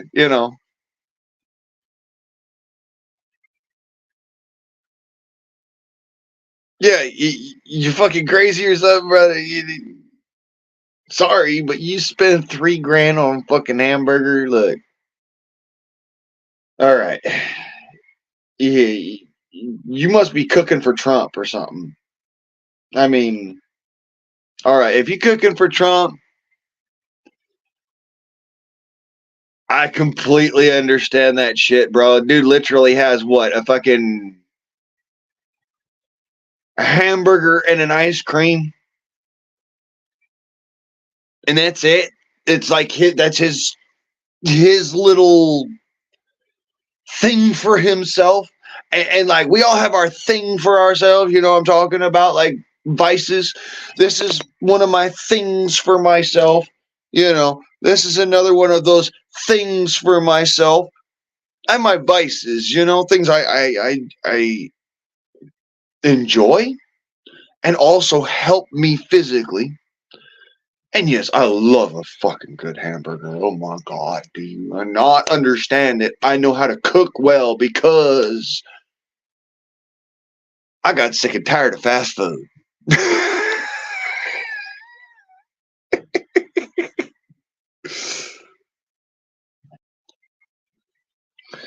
I mean, don't get me wrong. Anytime there's a reason to fly is a good day. But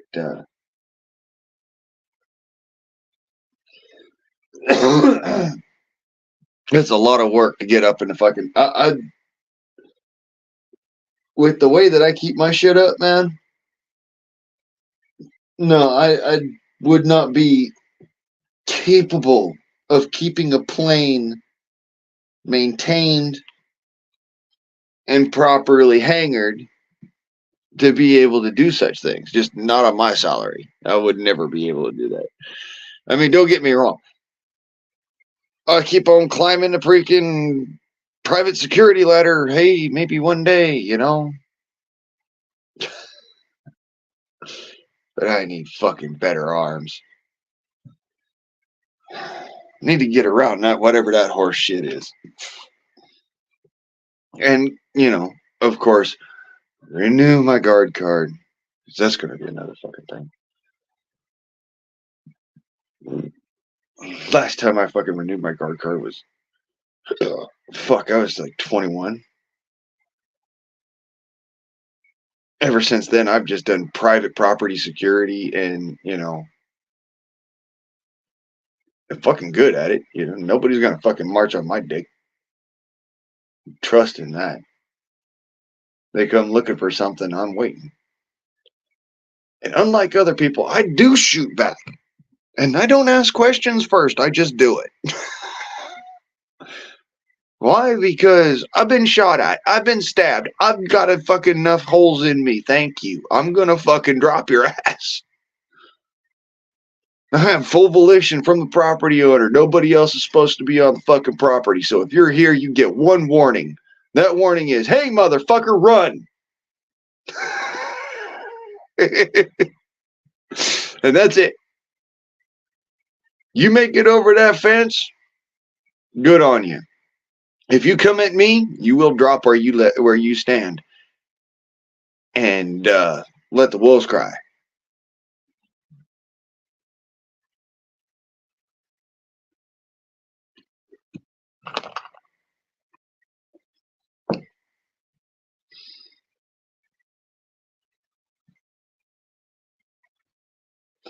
Three-seater, oh Lord. One-seaters are just they're. One-seaters are fun. Three-seaters are scary. And the bigger you go, the scarier it gets. I'm just going to be honest. I mean, I've flown in plenty of passenger planes. Or, well, not plenty of them. I've flown in enough passenger planes to know that some airports happen to have that 300-foot downdraft right before the fucking runway. And when you hit that thing, it will put your asshole around your ears.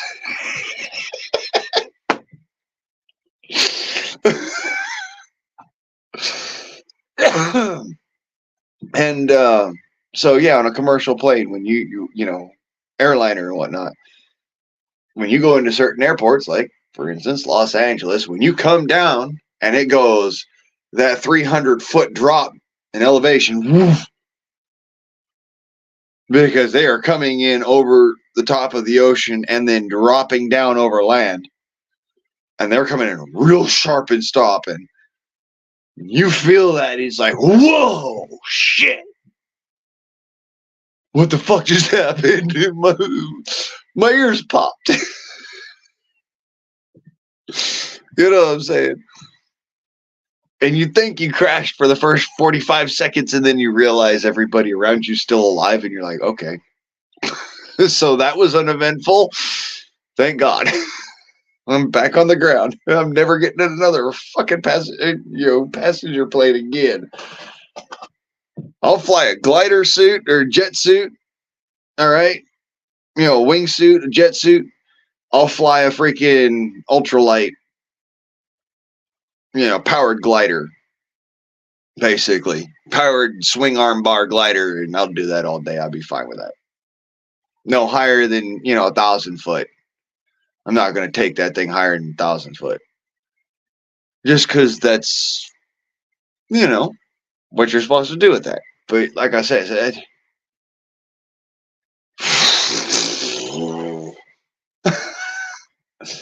I sure the fuck don't want to get in another plane where somebody else is at the controls, where I don't know if they're going to have that one day where they're like, you know, I wonder what would happen if I just... I don't want to know. Thank you.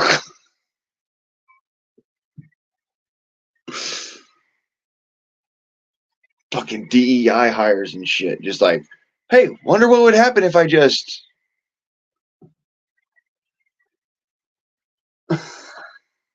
Well, you'll go up like this, and then like that.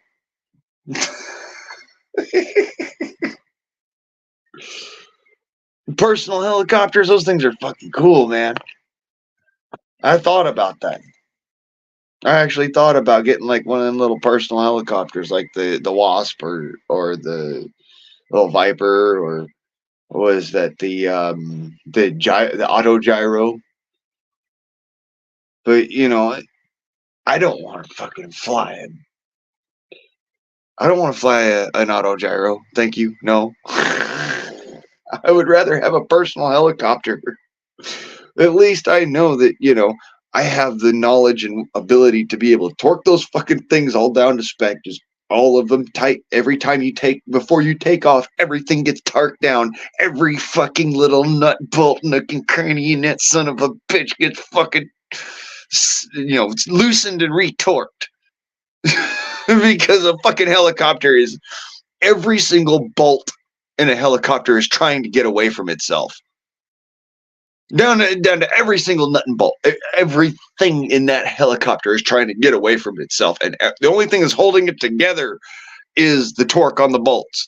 And you're vibrating that motherfucker up and down.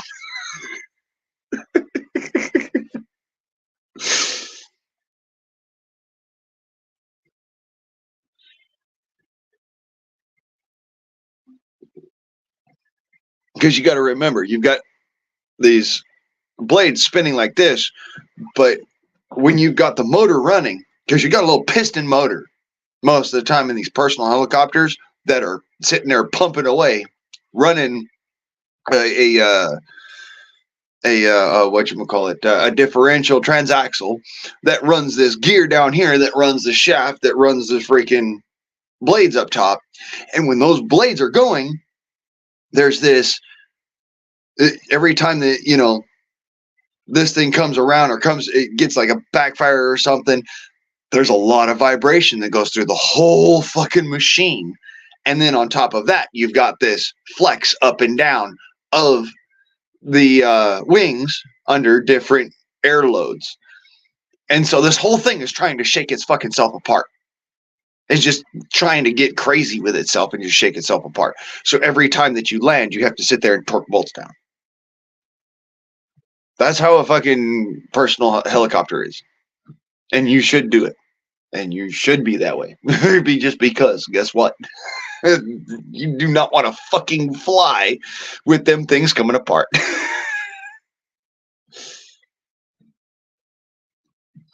Yeah, you don't want to be too close to the ground in a helicopter. Funny enough, the further up off the ground that you are in a helicopter, the safer you are. Crazy as it may sound. Because as long as you've got blades, which means that, you know, if you didn't have blades, you'd probably die 10 foot off of the ground, the same as you would 1,000 foot off the ground. That's just reality. But as long as you've got blades, 1,000 foot off the ground gives you time to be able to go into auto gyration and be able to land that helicopter versus, you know, maybe 100 foot, 10 foot. All of a sudden you lose power. You're dead anyways.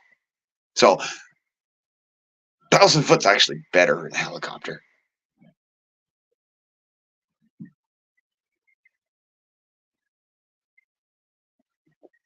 There's a dude, well, there's a couple of, there's also the military happenings and whatnot, but there's a dude who fell in a helicopter, a private helicopter, 10 feet off of the ground. Thing just went out, and it went into recirculation, and it just spun out, and the tail whipped around, and it went right down to the ground. And he hit, and it snapped his spine in a spiral fracture that went all the way up to the base of his skull from his ass bone. Bruh, 10 foot off of the ground is no. That's no zone. You want to be up there. You want to get up fast in a helicopter. Folks don't know that. And see, that's why I'd be like, helicopter, because you want to go higher than 1,000 foot because you want to have that extra room to be able to just like, oh, fuck. You know, that's why I'm saying, you know, I want to try and stay below 1,000 foot because that gives me, you know, the ability to do so comfortably. And as long as I could do so comfortably, I could fly anything. I can ride anything. I can drive anything. I can. You'd be surprised at what I can fucking accomplish, man. I'm an operator, as it were. I operate vehicles very well. Anything with with 4 wheels, 2 wheels, and some things without.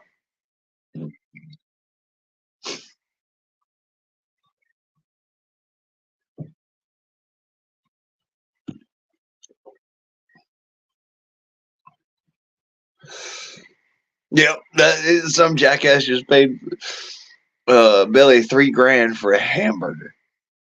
Like, son. Look, I don't doubt that Billy's burgers are fucking amazing and mouth-watering and like would just I could do with one, you know.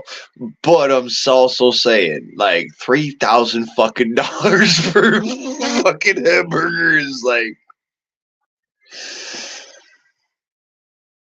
bruh. You a spreader of that cheddar, or are you you know, only spending it on the freshest? I gotta know. It probably wouldn't be a spreader of the cheddar if he was like me, who just, you know, I'm a spreader of the cheddar, and of course you see I'm a poor ass motherfucker, spends my money on other people because I love other people, just inherently. Not in a sexual way, just inherently I love other people. Because they make my life easier, sometimes more difficult. What can I say? I'm a fucking recluse. But I have all this cool shit now.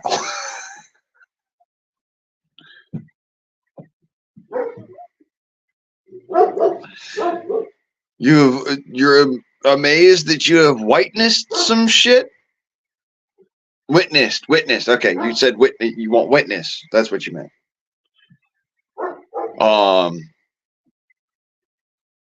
Dude, yeah, I wish I could afford $3,000 on a fucking hamburger, bro. You have money.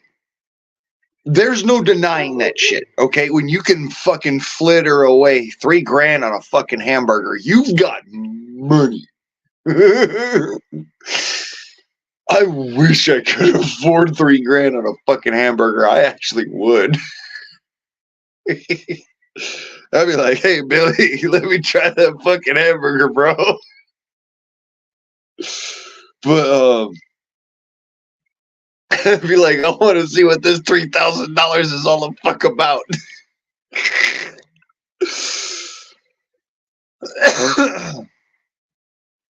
But no, for real though, I just personally I can do some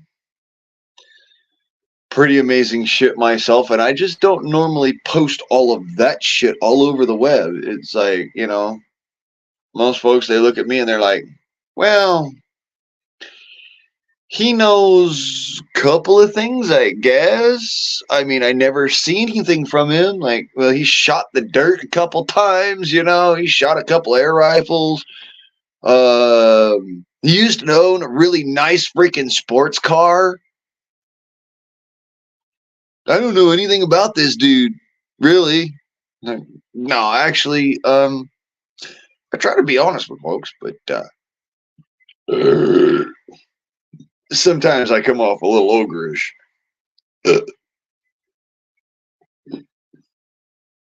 But if that's a problem for you, get out of my swamp.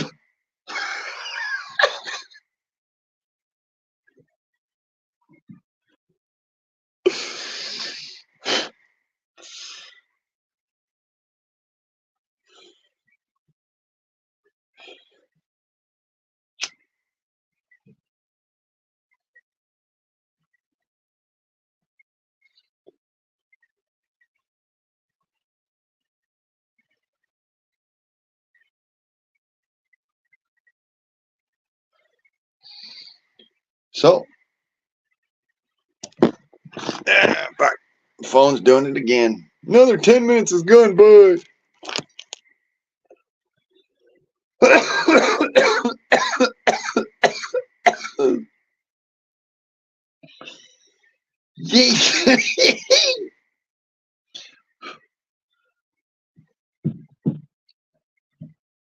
So what's the time is 8:35 my time.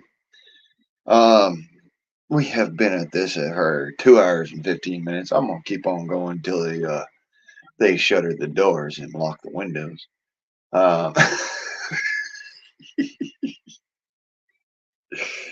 You got to love it sometimes, man. Sometimes you just gotta fucking fuck the world.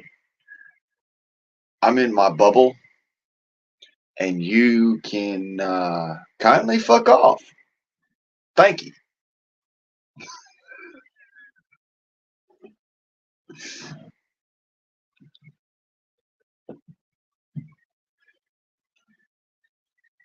Smoke a meat rope.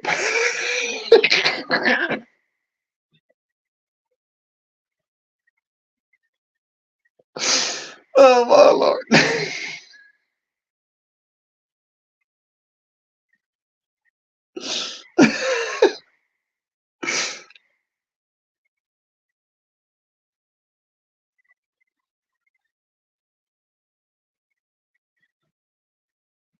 Yeah, just a fucking hamburger is really out the norm there. Don't get me wrong, Billy. Dude, I totally understand. You are a fucking 5-star chef. All right, let it be known. Homeboy's a 5-star fucking chef. I was taught by a 4-star chef how to do things. My kitchen always looks like it's a clusterfuck, but that's just because I go at it. I'm not fucking waiting around for sous chef this and that and the other. No, I'm just fucking going because I want to get it done. Shred cheese, fucking lay tortilla, get this, that, and the other. Get spread chicken, shred cheese, tomatoes, full tortilla, flip. Get her done. Making hamburgers. I mean, set the hamburger there, season to perfection. Not too much, not too little. Flip, season again. Not too much, not too little. And I always include, by the way, garlic and sometimes I'll put bits of cheddar and I'll put onions that have been caramelized into the burger. Oh, so good. And I'll use breadcrumbs or panko as a kind of a mixer and a filler, and I'll put a little bit of Worcestershire sauce in the mix and an egg and mix it all up so it's got this kind of extra fluff to it. I go all out when I make burgers. I'm not kidding y'all. When I make burgers, I make it like you go to a country cookout. You go to real country cookout, like real. Now, I'm not talking about you going to like New Hampshire or you going to somewheres like hell, even East Tennessee. I'm talking like middle of bumfuck Egypt, Idaho. I'm talking about Iowa, Nebraska, Arkansas, Texas. Out in the boonies. Not talking about El Paso. Y'all saw me drive through El Paso and all that fun shit. That was just to prove a point. But Really, funny enough, that is a fucking prove a fucking point. I will drive through fucking Texas to prove a point. Anyways, neither here nor there. What was important is, as I'm talking about damn hamburgers. It's like as if anywhere you go around, anywhere in this country, you go to a good, old timey, old fashioned, out and about cookout where they're cooking over, wood fire and a pot belly or a fucking, a burn barrel stove or a burn barrel barbecue, old timey. I can get that. Now I could get that because I got the tools, mind you, but I could also get that in a frying pan if I got the right seasonings. And I shit you not, I have done it. They call me the ghetto white boy. They call me the the Los Angeles freak. They call me El Diablo. They call me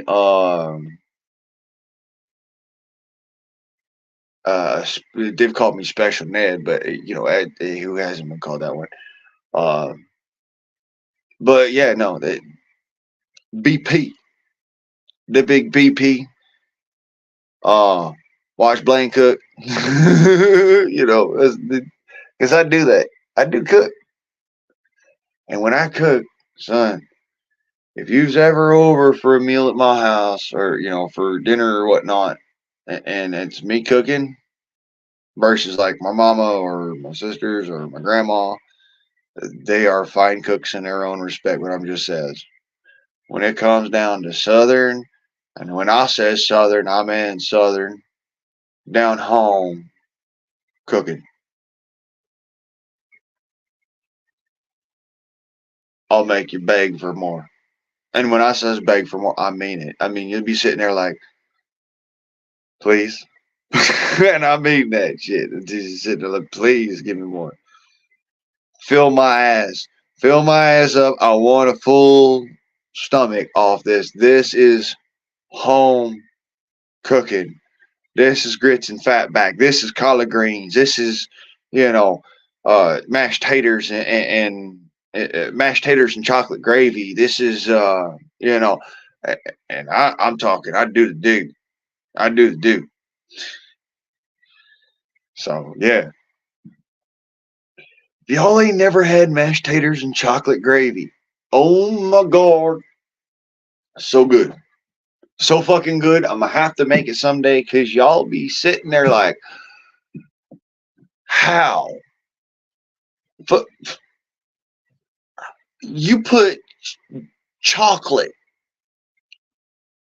and what? Yeah. Mashed taters and chocolate gravy. Oh my god. You will lose your mind. You'll sit there and be like, wait, what the fuck do you do? That's a food sin. That's an outright food sin. Mashed taters and chocolate gravy. But the way I make my chocolate gravy now. The way I make my chocolate gravy, I learned this from my daddy when he made a mistake. Funny enough, made a mistake making the original chocolate gravy freaking recipe. Oh my god, it is so good. It's like you got a chocolate smothered brisket over taters. I shit you not. And all you got is just bowl of mashed taters and gravy. One of these days, I'm gonna have to do it. Like I'm gonna have to show y'all because it's one of those like, oh my god, that is fucking amazing. It looks like shit. Looks like diarrhea over the top of some freaking diarrhea over dice. We'll just say it like that. It looks like diarrhea over dice. But oh my god, it is fucking good. You'll sit there and you like after the first couple bites, you're like, you just sit there and start fucking hammering it. I'm not kidding. I've watched people do this. It's like, oh my god, that's fucking good, man.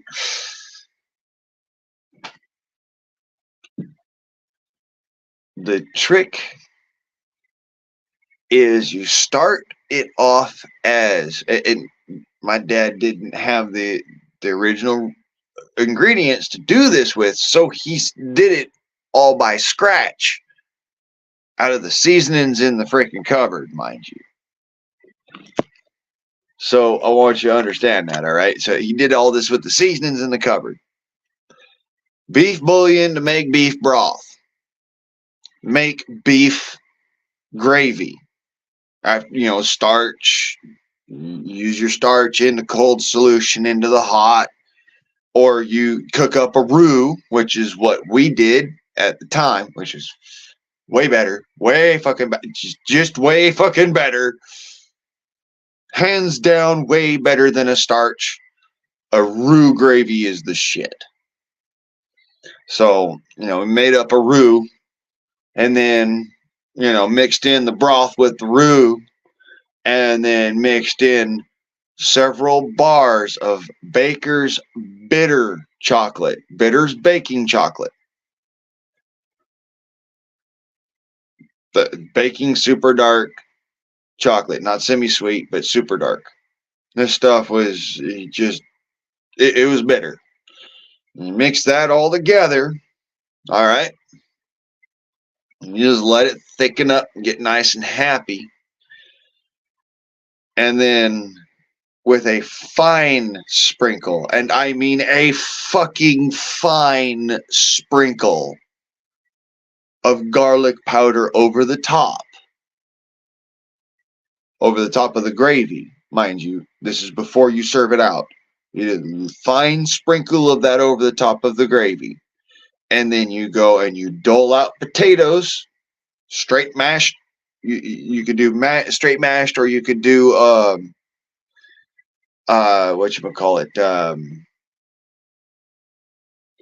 chunky mashed, which normally means skin in. You need skins to make it real chunky mash, and you boil it for less time, but you still need to have it boiled long enough in order to get mash. So and it's a really fine line on cooking the potatoes. You actually have to sit there the whole time the potatoes are cooking and wait until it's just the point where the potatoes will break off of a fork. When you stab it and it just falls off. That's done. That's done deal. And that's on the smaller pieces, not on the bigger pieces, because you want it to have some of that chunk left over. And so that's your base. You dole that out into bowls or whatnot. You want a full size bowl of this because people are going to want to eat it through. And I'm not bullshitting. Full size bowl. And you go a ladle, tip your pan so that your gravy gets a good hole, and then ladle the gravy over the top of the taters like you normally would. Or, you could fill a gravy boat with it, but make sure not to churn the garlic into the chocolate gravy, because if you do, it will overpower the flavor. You want the garlic as a garnish. Even if you were to sit there and do the garlic over the top of the gravy once it's on the taters, would probably be also a good option. But this is just how we did it. And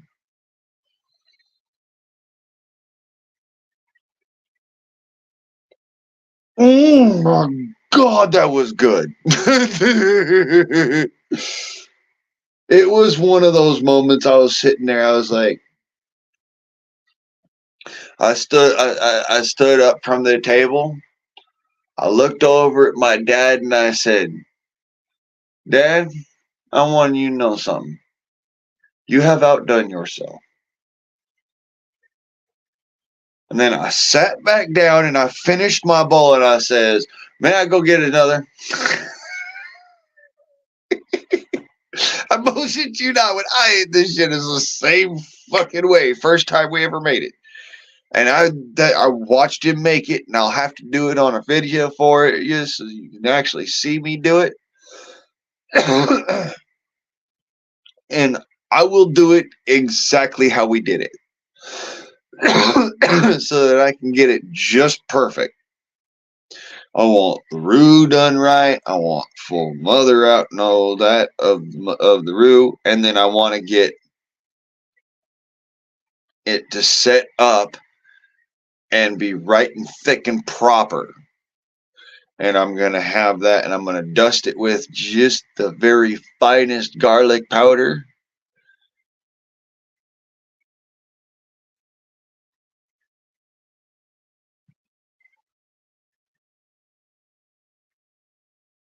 I've already got the best recipe.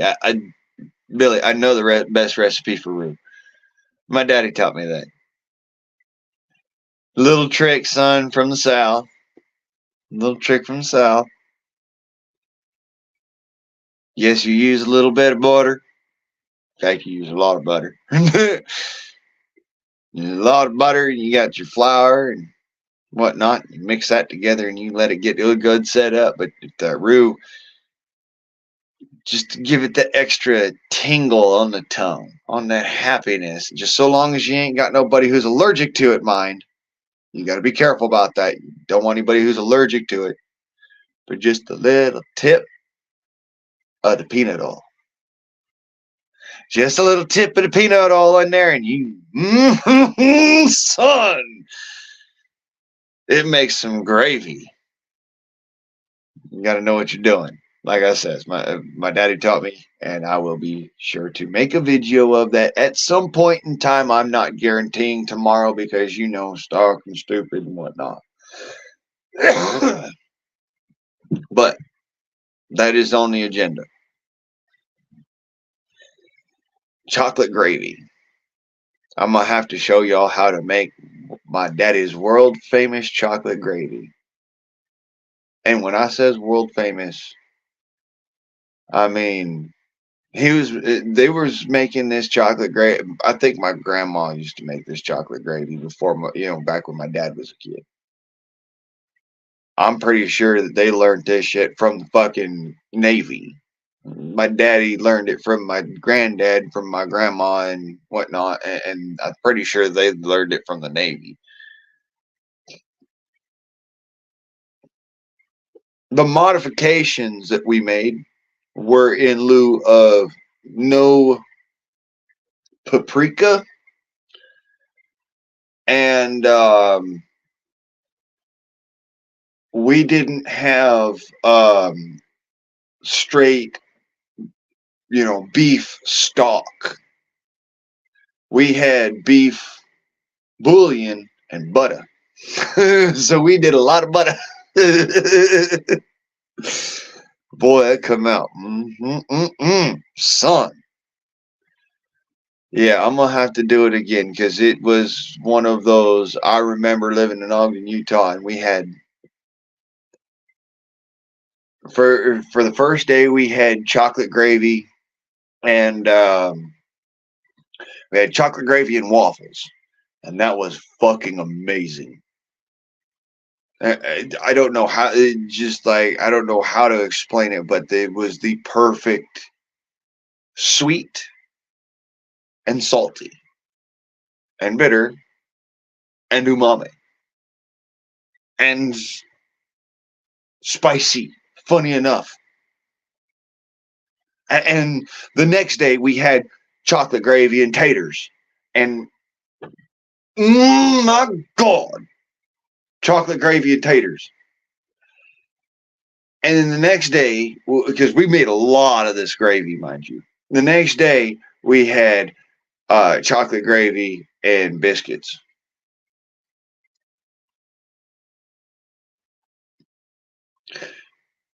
It's a bit of a difference from sausage gravy. I'll give you that. Yes, sir. It's a bit of a difference from sausage gravy, but it was one of those like, wow, that's fucking good. I never expected that to be that good. It should not be that fucking good.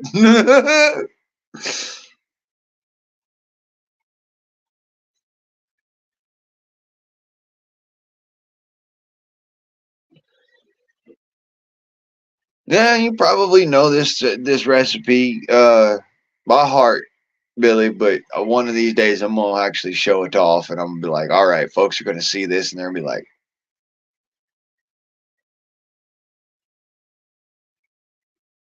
"You know what I'm saying?" Just like that jaw drop, and then just it just drops again. Like, whoa, wow, son, jaw on the floor, impressed my mind, son. Yes, I'm gonna have to do it. It's okay. It's official. I'm gonna have to do that particular recipe. I gotta do chocolate gravy. So I gotta go find the specifics for chocolate gravy next time I go to the freaking store. Holy shit. Certainly be dangerous. Last time I ate it, boy, I got the fucking shits from hell. What goes in smothered and covered, boy, is coming out as scattered and splattered. You must better believe.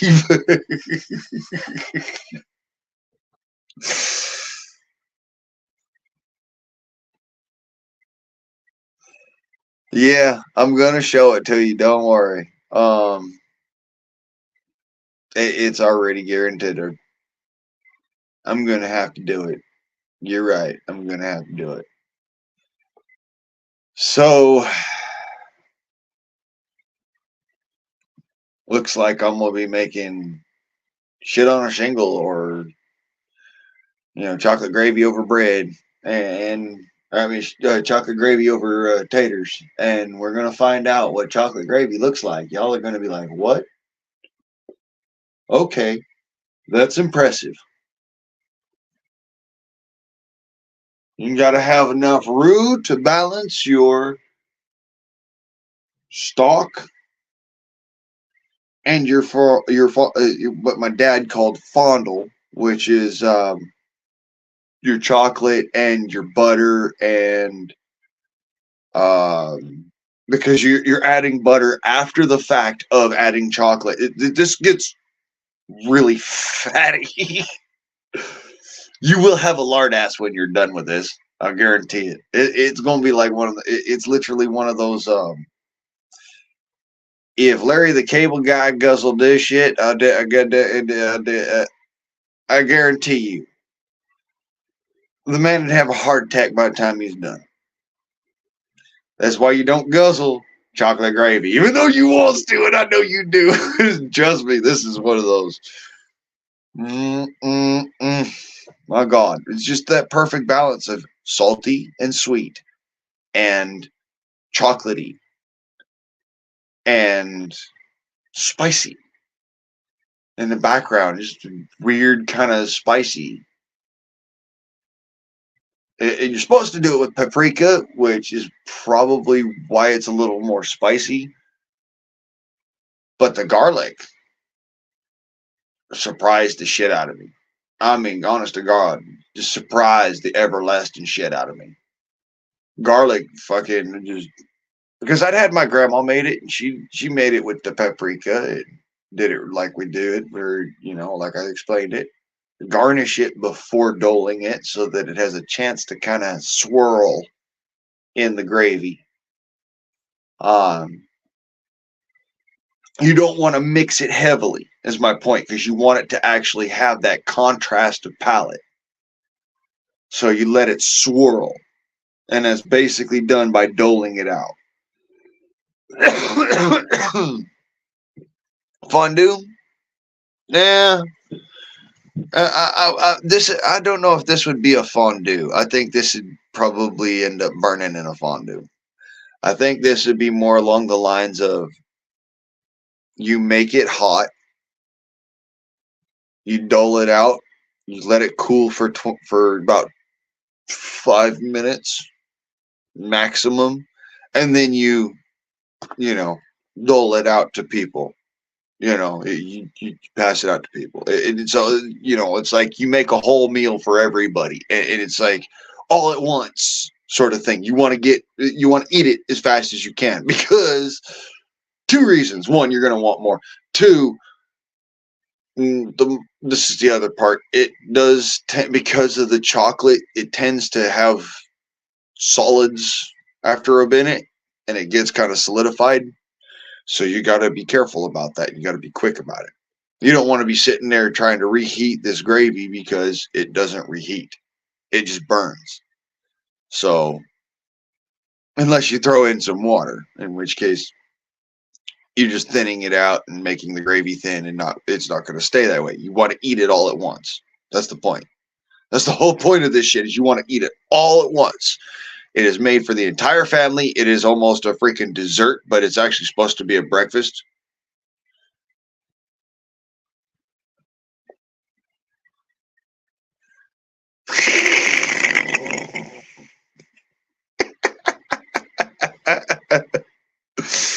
Fondue.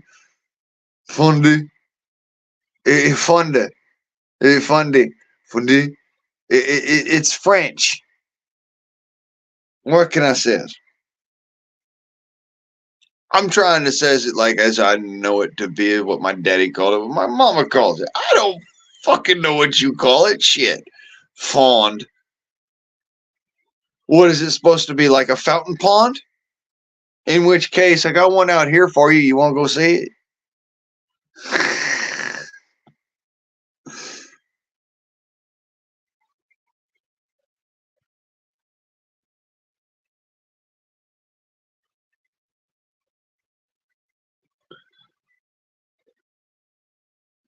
Bitching about some fond. What was the other one? A flambe. It's actually flambe. I know what the actual motherfucker, I know what it's. I know the pronunciation. Damn it, I'm trying.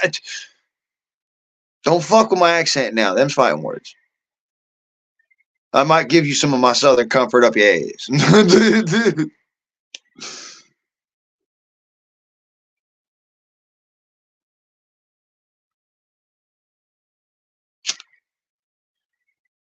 What?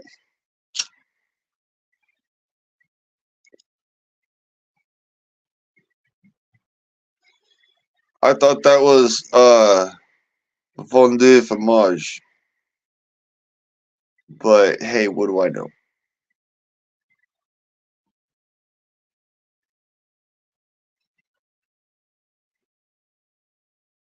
I mean,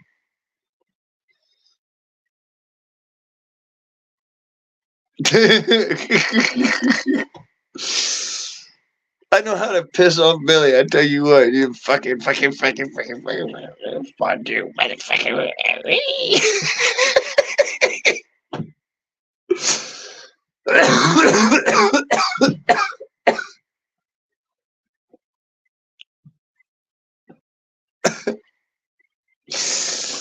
Oh my god. It'd almost be as bad as somebody calling it salmon. I mean, and sorry, salmon.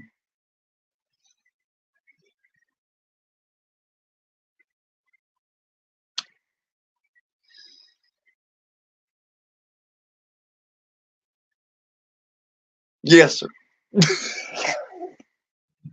Well, I bless your heart.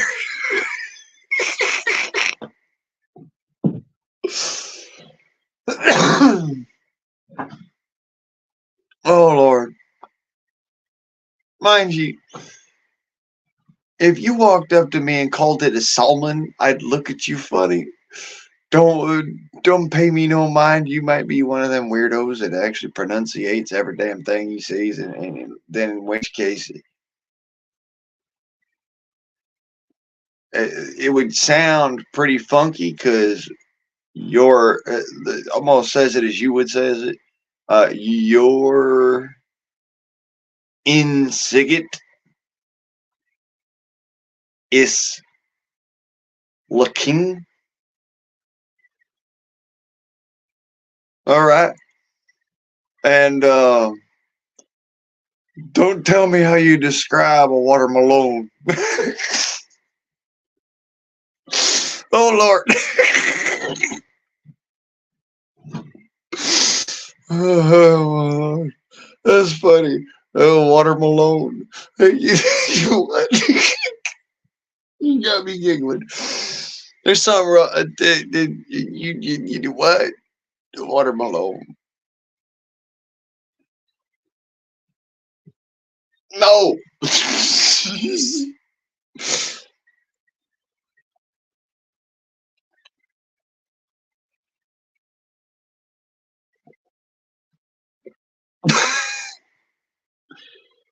Probably not. I'm one of those guys that you look at me and people are like,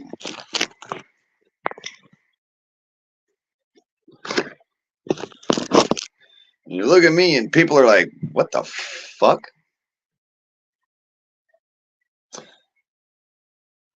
What's wrong with this weirdo? He just looks out of place.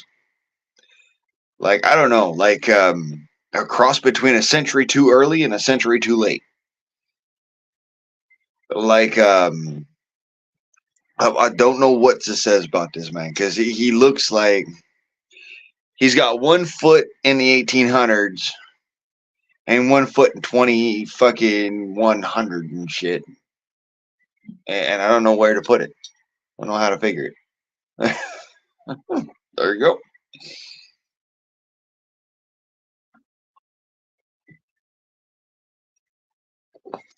Pray that I get to see that.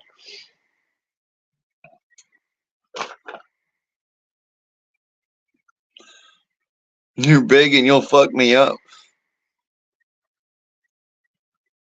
Yeah, you're probably what, like 7 foot, 6 foot, something like that. I mean, I'm 6 foot tall. I'm not too broad of shoulders, but you know, I was a fighter. I could have been a contender.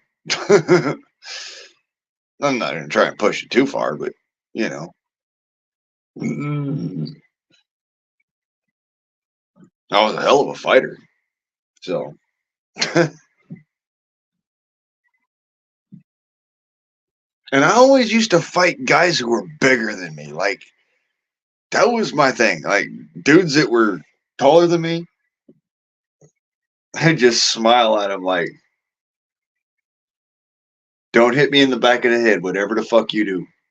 Trust me now, believe me later. I will just take off on you. I won't even give a shit about what the referee says or nothing. I'm just gonna sweep you and fucking take you home. I'm gonna hurt you. So don't hit me in the back of the head. Everything else goes. You can pop me in the mouth. I'm gonna sit there and grin at you. Don't hit me in the back of the head. It's like a fucking. It's like just blackout rage. I'll go nuts on your ass. So don't hit me in the back of the head.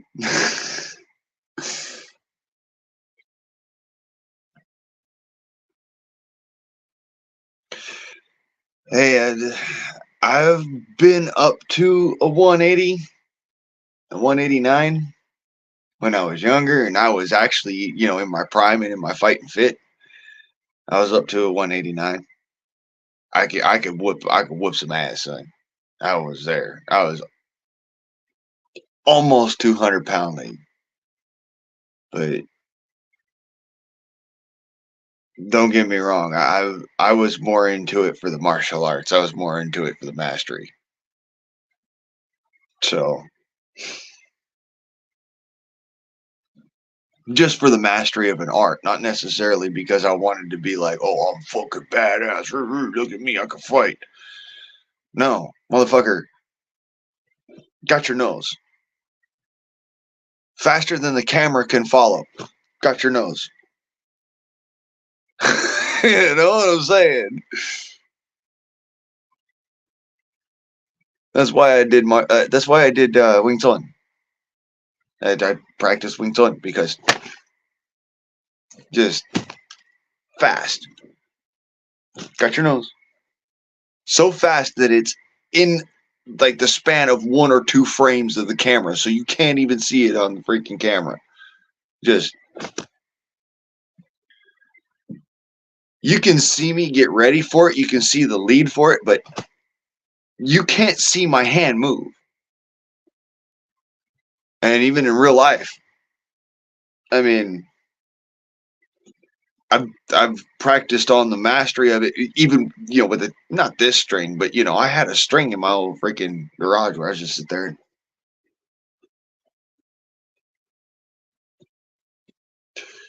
and trying to just grab the string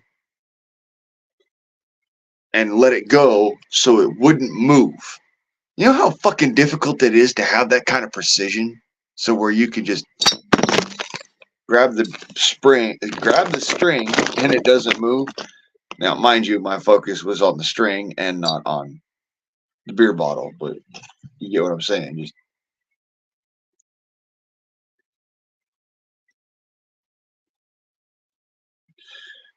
that kind of focus is important when you're doing that. It's just good discipline for, and mind you, just got done today chucking a whole bunch of wood, and literally the way I chucked it was with that forward kind of Wing Chun punching kind of action is fast.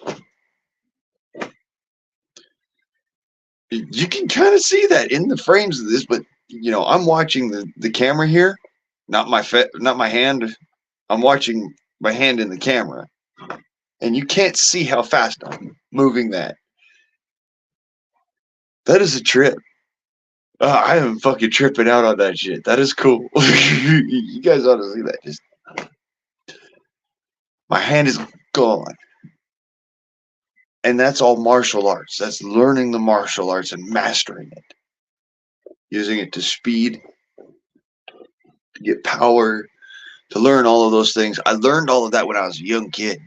And now I'm just like, motherfuckers look at me and they're like, I could walk all over this guy. No, the fuck you can't. Good luck, bro. I'm going to be kind at first, courteous after that, on the second, cordial on the third. And if you press me, I might whip your ass.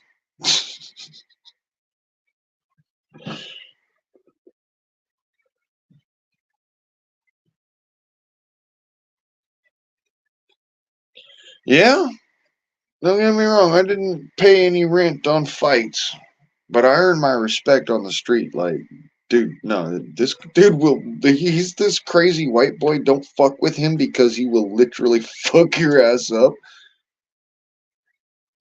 And it's, it's not a matter of he wants to fight. He doesn't want to fight. But if you make him fight, he will fucking hurt you. And he's not going to stop until somebody peels him off of you. Just because he won't stop punching you. He won't. Unless somebody peels him off of you. He's used to a referee.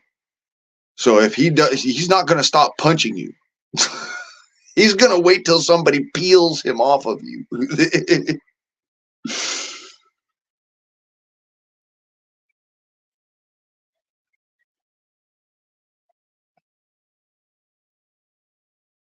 Yeah, I didn't do it in a ring.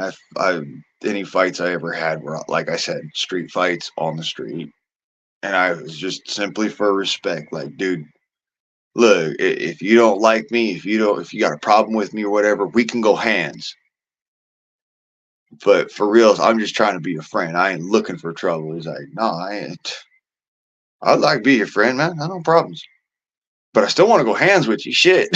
Like, all right, let's fucking go.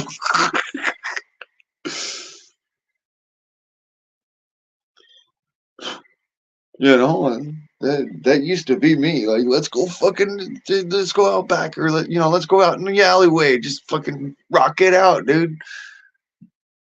I didn't give a shit. I was like, fuck it, dude. I'm young. Let's rock this shit out. You think you got me? Let's go. Little old Blaine got some surprises up his sleeve, homie. You know what I'm saying?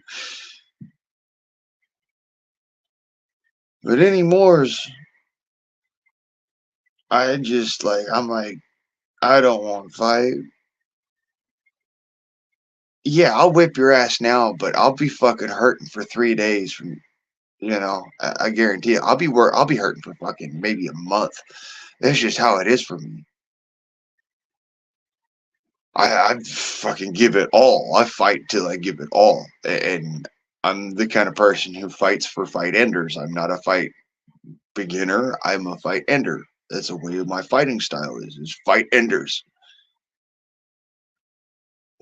So I'm not gonna haymaker your ass. I'm just gonna fucking make you haymaker the ground. I've had people try to do standing takedowns with me and shit, and it does not work. Yeah, they'll try to take me to the ground. I've fought bigger dudes than me, and we were going to the ground. Dude accepted we were going to the ground, and he just put me on my fucking back because it was like, hey, okay, this is how we're going to do this then. I'm just like, fuck. But grappled and stayed in it. And like I said, I've fought bigger dudes than me. I've fought way bigger dudes than me. I've also fought smaller dudes than me. And dude, I'm more scared of the smaller dude than I am of the bigger dude. I'll be honest. I'm just more scared of the smaller dude.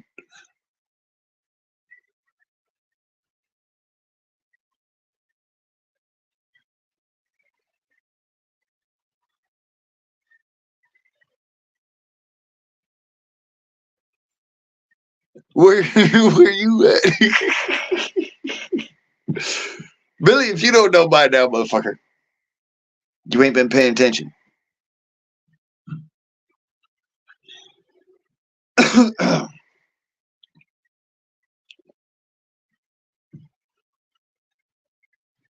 Well then, when you show up, we'll fucking box in the backyard. I don't give a shit. We'll fucking throw down shit. Show Houdini some real martial arts. You do boxing or do you do martial arts like your Muay Thai, uh, Wing Chun, uh, Capoeira, Jiu Jitsu? I don't do Jiu Jitsu myself. I learned my lesson. Thank you, Gracie.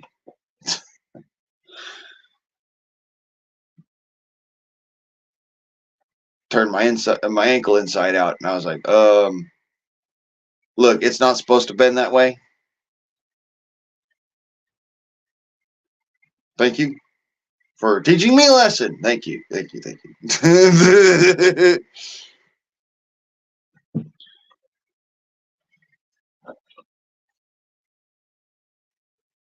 But yeah, I put most of my martial arts into Wing Chun, Taekwondo, Muay Thai for the really heavy strikes, and then Krav Maga for when you're really trying to get in there for the punch or the strike or what have you.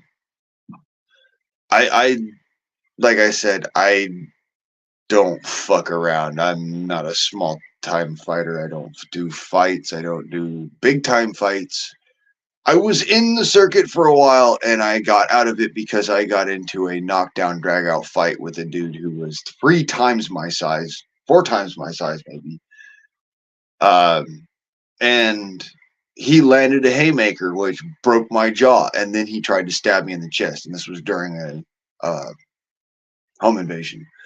So that's why I have not been in the fighting circuit, because yes, I do know how to. I just don't look for one. I'm more likely gonna punch a hole within you with a freaking firearm. To be honest, you try to attack me, sort of thing. It's one of those things where, like, dude, we want to fight. All right, fine. We'll fight. We'll just throw down, and I'm good with that. If we want to throw hands, we can throw hands, but don't come at me sideways. Don't throw fucking knives. Don't do none of that shit. Don't pull knives. Don't pull guns. Don't pull none of that bullshit, because I will fucking shoot you dead.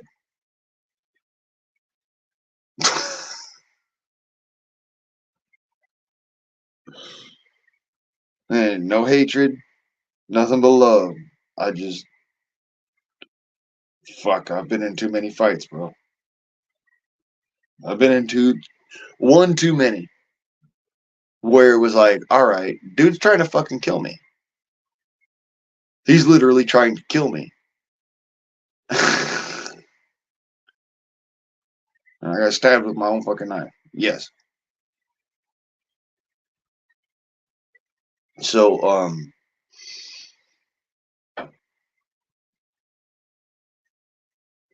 definitely, I'd never back down from a fight. I'd never back down. Never fucking scared in my life.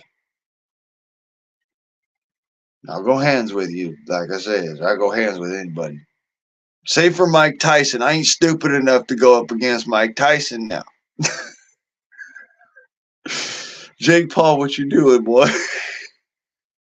You stupid.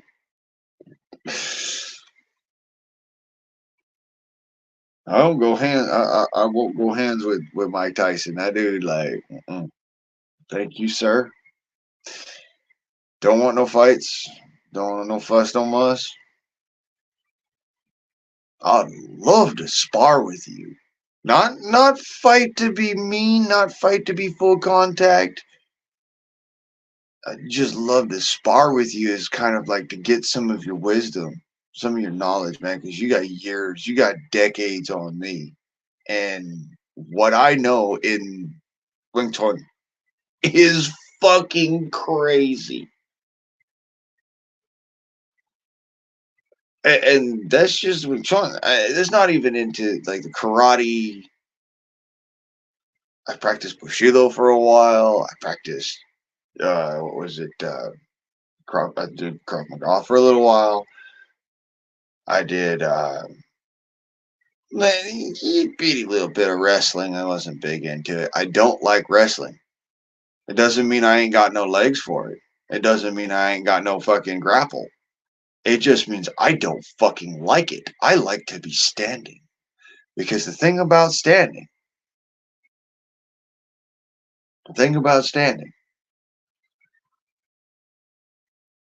there's honor in it.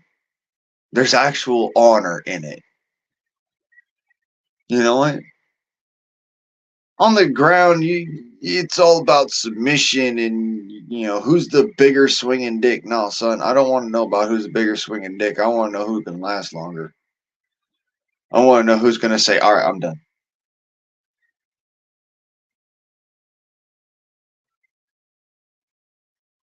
No, Billy, I ain't wanting to fight you, son. You said you was 6'2". You're my exact same height, right? You're pretty much my exact same height, maybe a couple inches over me. I fought somebody who was same way. We ended up in what could only be controlled chaos. And because he hit me in the fucking back of the head, it is not something that's a take backseat sort of thing. You cannot fucking hit me in the back of the head. I will fucking shut off. There's no more blame. It's all just fucking evil and go. And that's and I don't fight with gloves. I don't do the fucking pillows. I ain't punching with pillows. Sorry, just it inhibits some of the finer motor skills as far as the blocks is concerned. So,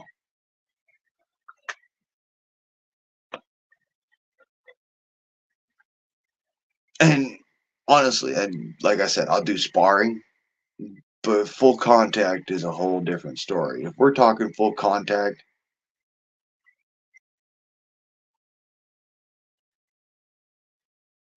and I'm not talking with the headgear. You still no headgear. I'm not no problem with that. I'm talking about full contact, as in you're putting your intent into it. Okay, there's a difference between sparring intent and fighting intent, and everybody who's ever fought knows this. There's a difference. You get there. You've got a difference between you and your sparring partner and you and somebody in the ring. All right, your sparring partner, you're gonna tap them, but you're not gonna wham them. You know, you're gonna hit them, but you're not gonna throw through with that same shutter gun. All right, and that's what I'm saying. I don't want to fight somebody who's gonna spar with me. I don't want to fight somebody who's gonna freaking go full contact. I mean, I'm not talking about the headgear and all that shit. I'm talking about, okay, we can actually do this like, real martial arts, real fucking martial arts, not the fucking whatever the fuck that shit is from the MMA circuit. Because let's be honest, that's not the essence of martial arts. The essence of martial arts is based in several different key aspects. First and foremost, defeat of your opponent. Okay, sure. Yeah, okay, But by brutality is only one aspect of it. Deception,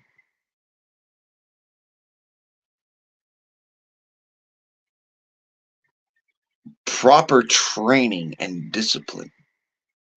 And I mean decades of it before you ever get in a ring. I mean, that's what I personally did. Decades of training and training and training and training before I ever got in a ring. Because I knew, like, I've been bullied. I've been fucking beaten up. I've been in a lot of the street fights. But I got into an octagon with somebody, and we did this with the padded shit, and I don't like that shit because I've got no periphery with that. What you don't understand with that pad is that I can see around the bridge of my nose just far enough to be able to see if somebody's throwing a punch on this side. This eye is pretty much fucking gone, dude. I mean, it's there, but it might as well be frosted glass on this side. So I can see around that, but I can't see around that with this big old fucking forehead piece out there. Gives me a problem. And it renders my focus limited.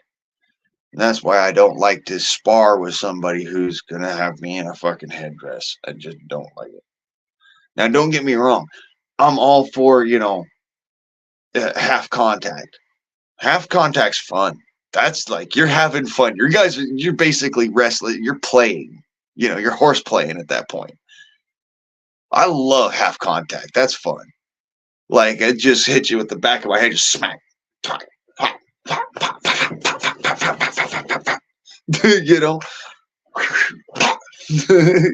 Just catch you with the brush of the fingers across the face. You're like, oh shit, that caught me a good one, That's what I'm talking about. Fun is fun. I'm all about fun. It's a whole different story when it's right there. Because for some fucked ass reason, I've got this fucking switch on the back of my head. And it is literally lights off, kill. And I can't control that shit. I don't know why. I don't know how. I don't understand how it works. I mean, I've tried understanding it. Like, it must be a nerve or something, a nerve cluster there or something. And it's just, everything's off. Kill what's in front of me.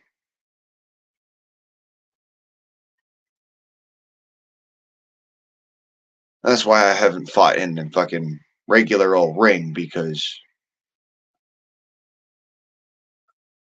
I mean, in the octagon professionally, because I have that off switch in the back of my head. Just thunk, one good tap, and it's just fucking go forwards and kill and steamroll everything. And I don't fucking care what's in my way. I'm going to march it down and I'm going to fucking beat it to death. And I'm not questioning about your size. I'm literally going to fucking kill you. I don't care where. I don't care how much I have to hit you. I don't have to care where I have to hit you. I'm going to kill you. I don't care what I have to hit you with. And that's the difference. That's why I say to people, if we're going to just, spar or whatever, don't hit me in the back of the head, because it'll be the last thing you ever do. I will kill you. And it's not because I'm trying to be mean. It's literally, I don't have any fucking control. It shuts down and I go.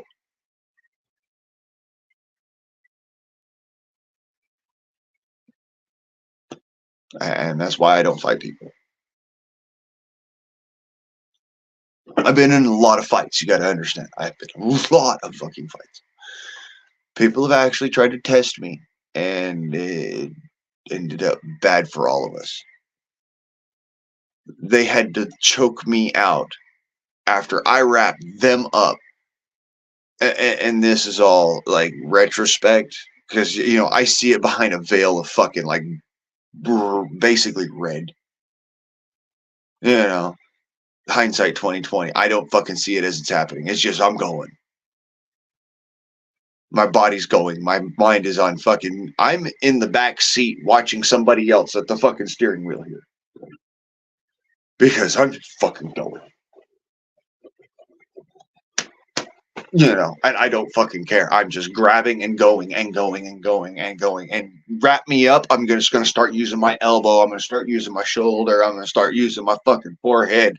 I don't fucking care. I'm going to start beating on your neck. That's just how I am. I don't fucking.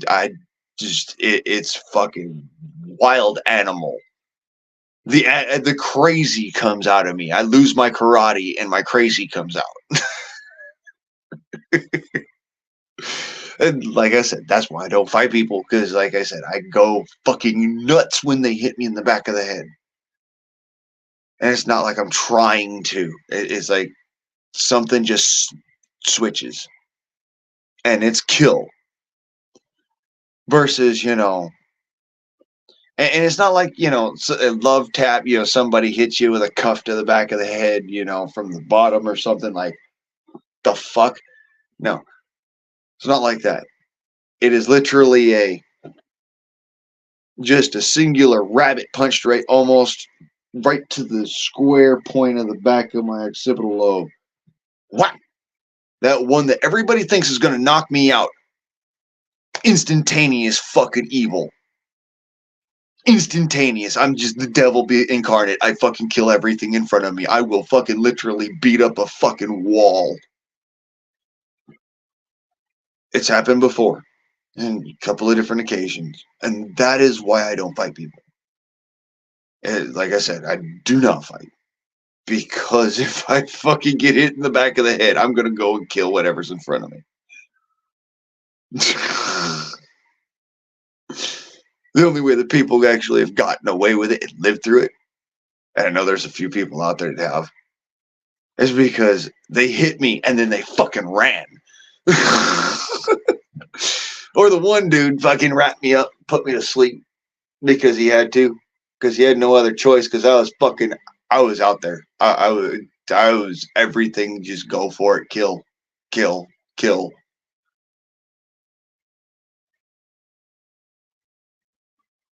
For some weird reason, I don't bite, though. Never been a biter.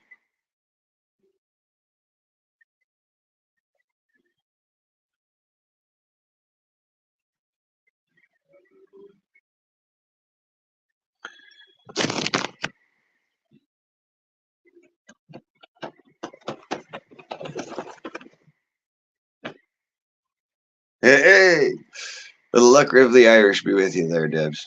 Have a good night, hon. If you didn't know, this is us when we're happy.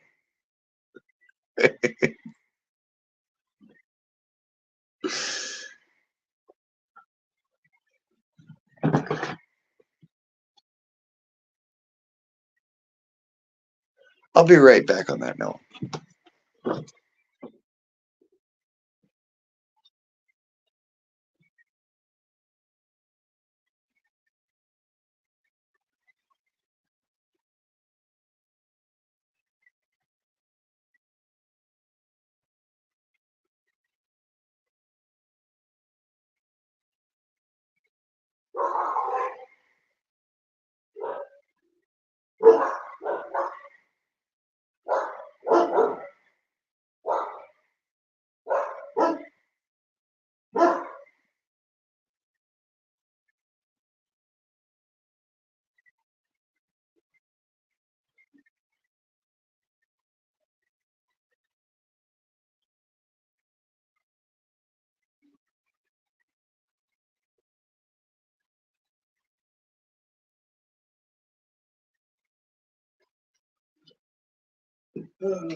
Whoa.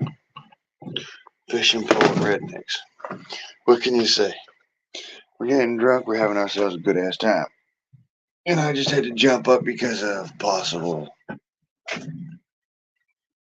something that I heard out there.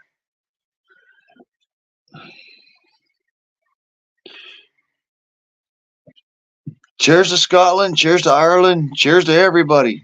I'm a mutt. Hans motherfucking 57. Oh, child is what you call 57. Alright, I'm gonna flip this son bitch. Because I need to be able to do this without moving the damn thing.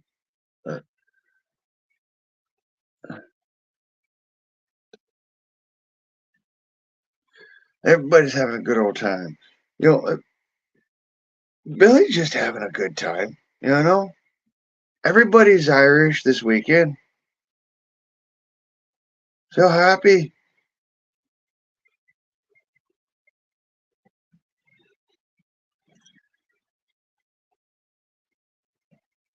You know how it is. Have a good time. Because if otherwise, I'm just fighting words.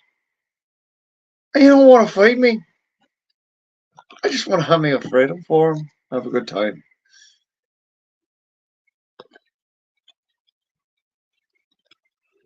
Relax, kick back, have a bear. The crazy shit doesn't happen until we start going shots. That's probably going to be on Sunday. Be fair and honest. That's going to be Sunday. I'll do shots. If I go get some. I don't know yet. I was just like up there in the air. Maybe.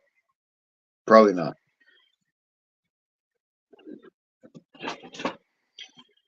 I'm definitely going to be doing that, Billy. I might go looking for some shamrock. Or four-leaf clover, depending.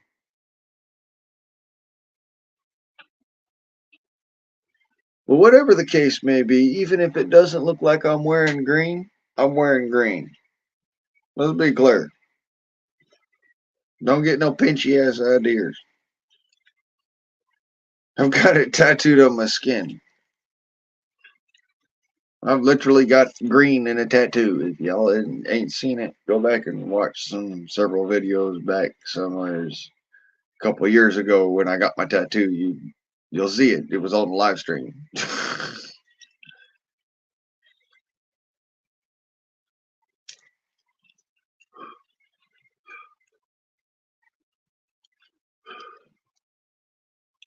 And yeah, it was kind of something else. Needs a little more work.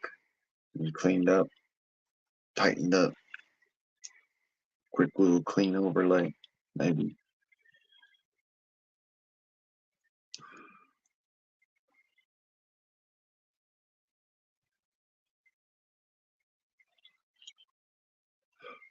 Jeez.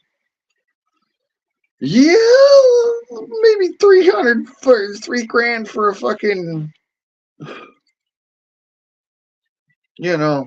for a burger might not be so fucking out there for price anymore. Considering the fucking dude fucking stills. The dude bought a fucking hamburger for $3,000. I'm sorry, bro. That's just fucking hellswise.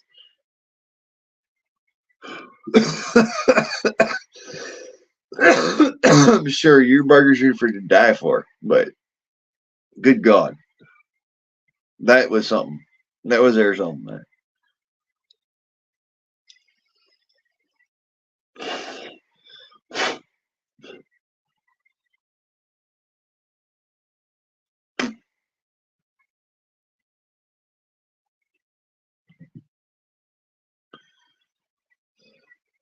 $3,000 for a burger.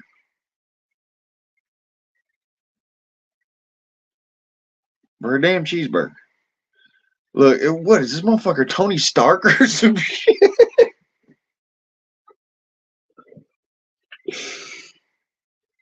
Inquiring minds wish to know.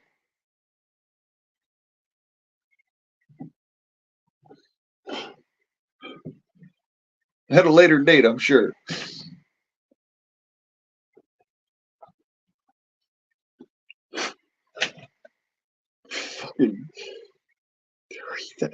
I'm still stuck on that. Like, dude, you spent $3 grand on a fucking hamburger. I don't give a shit how good this shit is. Like, dude, 3 that's the path to poop away. He did his ankle and you get your great poop on it. Oh Lord. That man made a killing. One fucking burger. Like, son.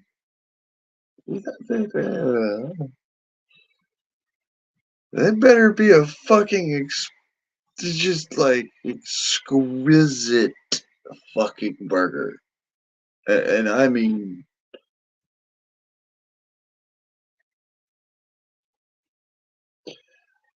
better than something I've ever made. Mind you, I put a lot of the fucking recipes out there, but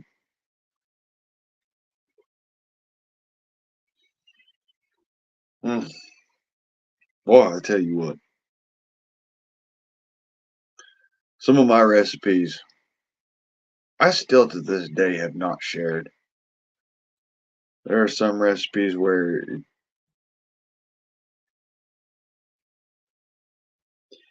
I couldn't share it with you if I wanted to because I'm not in the right area to find those wild edibles. Really fucking good food. And when I say really fucking good food, I mean fucking good food. At the end of the day, you're sitting there like, so this is what frontiersmen ate. Right.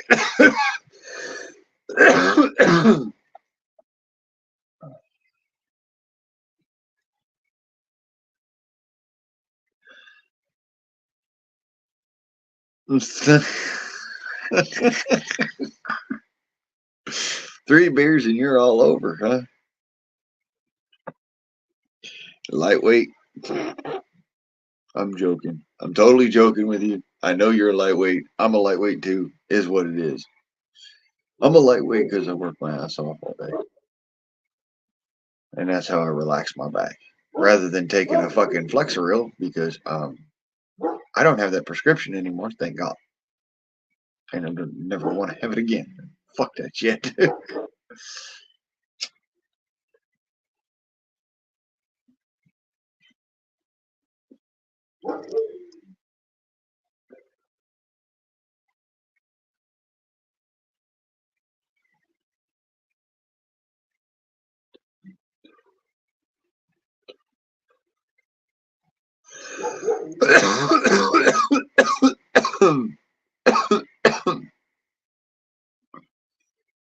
What?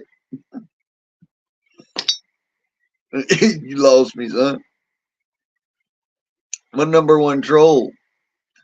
You can't see it, but up here in my corner here above my finger on the StreamYards is a counter. There's only one person in the chat. That would be Billy.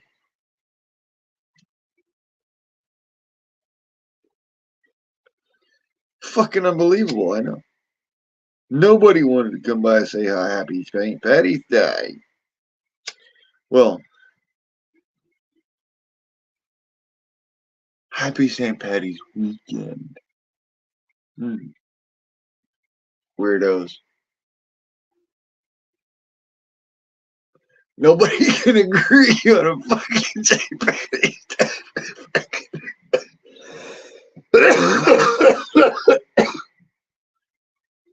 Lord, I'm me lost.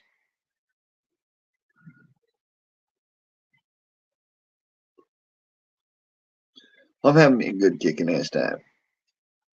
I'll tell you what. Thank you, Billy. Thank you for coming by. So,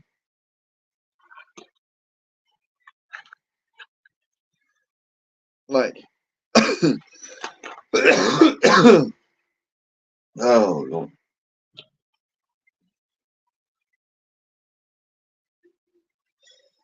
Yeah, it is 9:44, almost 10 o'clock. When I'm gonna put it as a shutdown time because, yeah, I got lots of work to do, but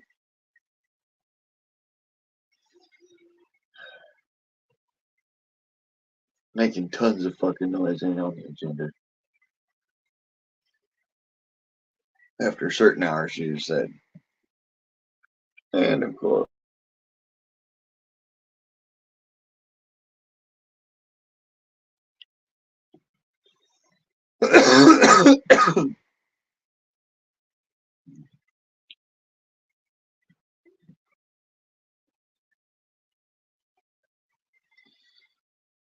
Smoking weed, smoking cigarettes, and drinking beer.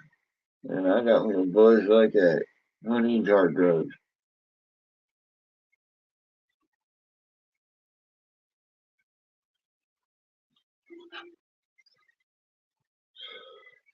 I don't lose my faculties.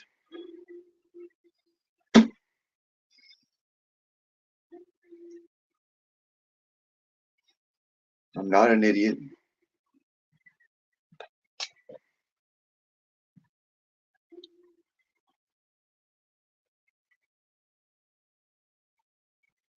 I think it comes down to individuals.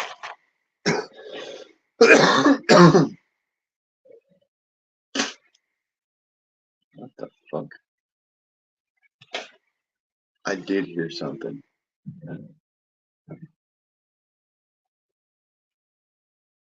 I heard that.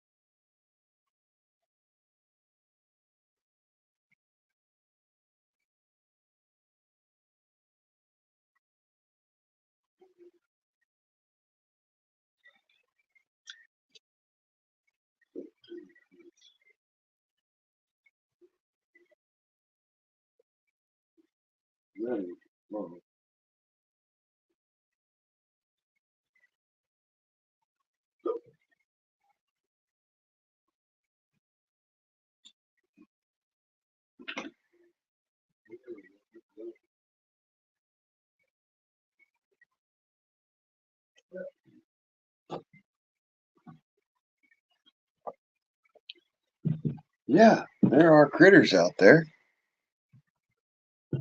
Had something run across a bucket in there. I'm probably gonna have to shut down the stream because they are getting thick. Here he is at 9:47 my time. I'm trying to. Oh, I passed it already, son. You wasn't here for the chief session. That's all right though.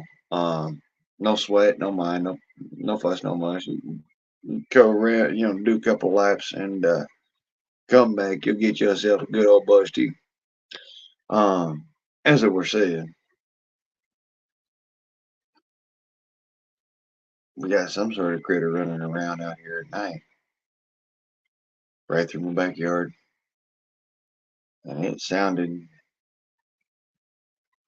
just a little too big to be a rat. Just a little. Might have been a rat. Got some big fucking rats out here.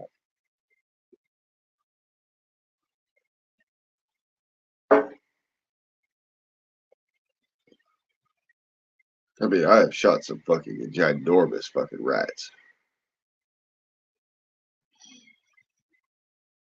I measured them up against the scope of my rifle. Nose tip to tail tip surpassed my scope. I got an old 3x9 Simmons. Ain't nothing special. You can find it in any freaking Walmart.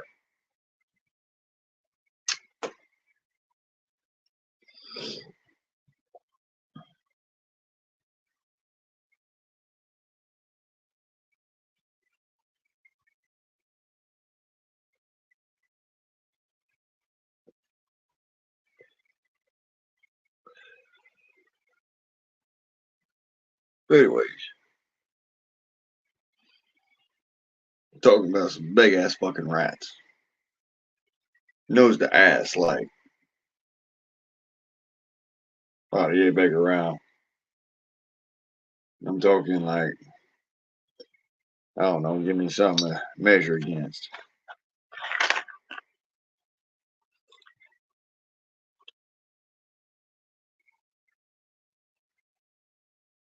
About like that. Much bigger than that big old kitchen matchbox. Strike anywhere matches, big old kitchen matches. Bigger around than two of those stacked together, I says. And about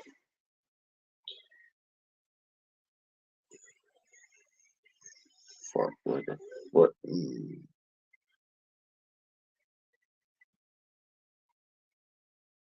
foot and a quarter, foot and a half. 12 and a half inches, 12 and a quarter inches, 12 and a half inches. I'm doing by the ring finger here to my pinky finger over here. Okay. About 12 and a half inches.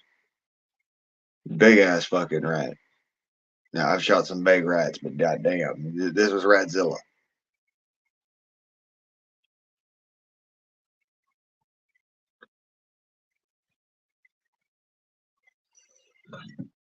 I got a chicken, I got a bunch of chickens if you didn't know, Mr. Hot Sauce. So, there you go. And of course, with chickens comes rats.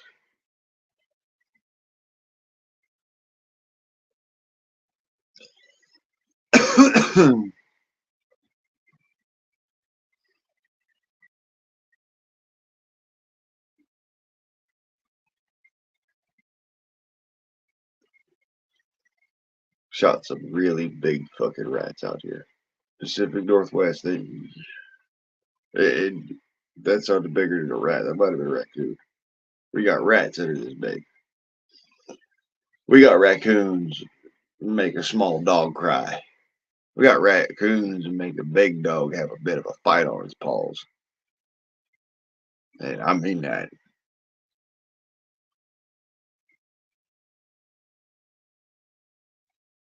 So, we get up here, you tend to see a little bit more wildlife where I was on at. We got some critters up here. Big ones. Interesting ones. Had a puma come up in here once and come through the back. You hear him screaming. Craziest freaking sound, man. No, thank you.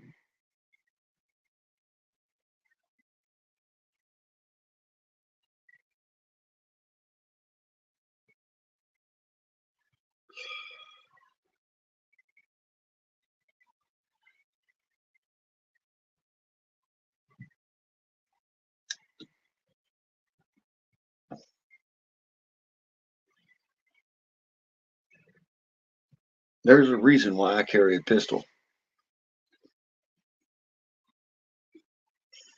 Yes, sir. Yeah. There's a reason why I carry a pistol out here. There are big animals and they will try to eat you. So I carry a big gun in case of bears and pumas and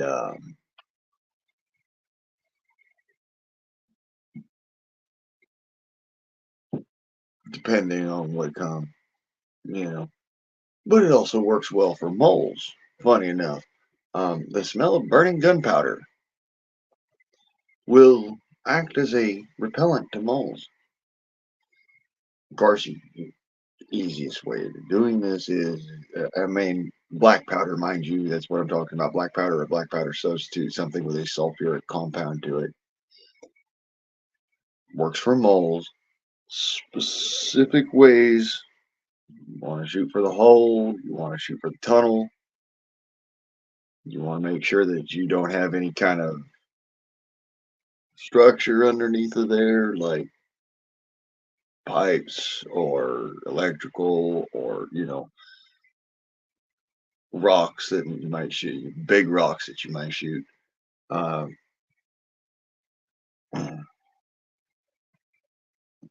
And yeah, black powder gun, put him down.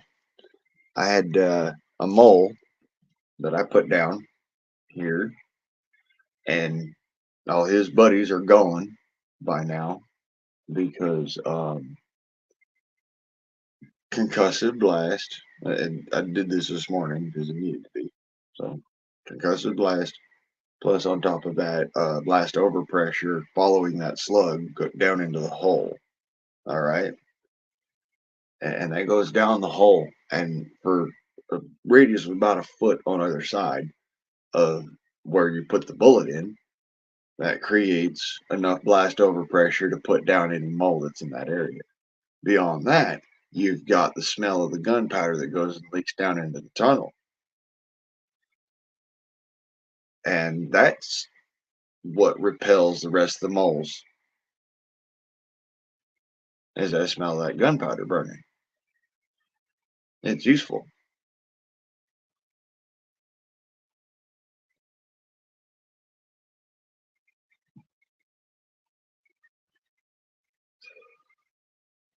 But yeah, you got to know what you're shooting at.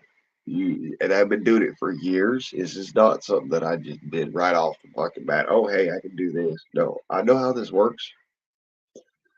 I have been dealing with gophers and moles and voles and rats and rabbits, and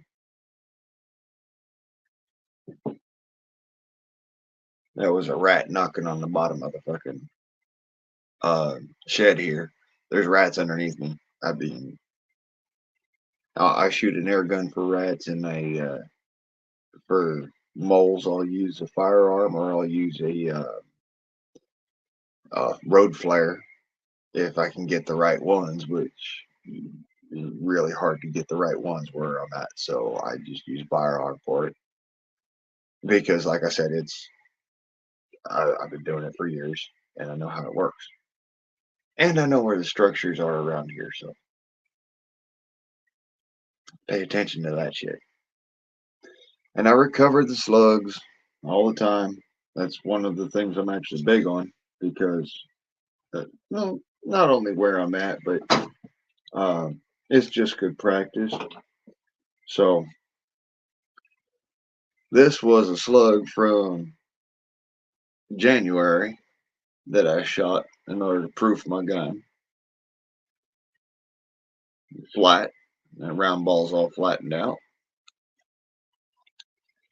And this is today's anti-mole.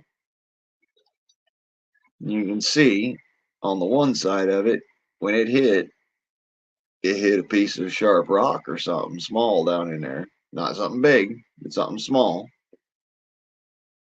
on its way down and in. And no other damage to the round. It's just that one piece petal peeled back. So,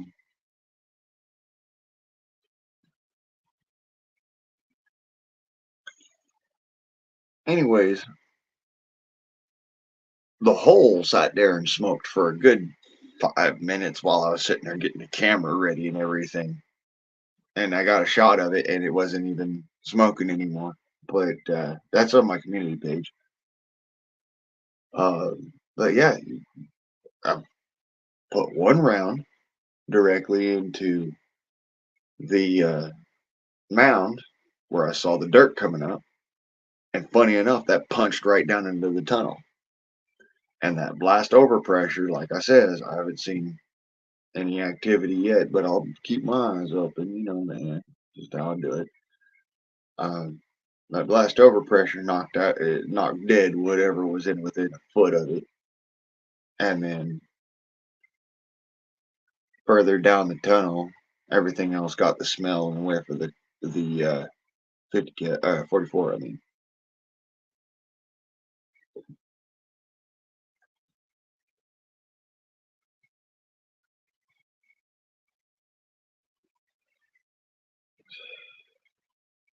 East Coast.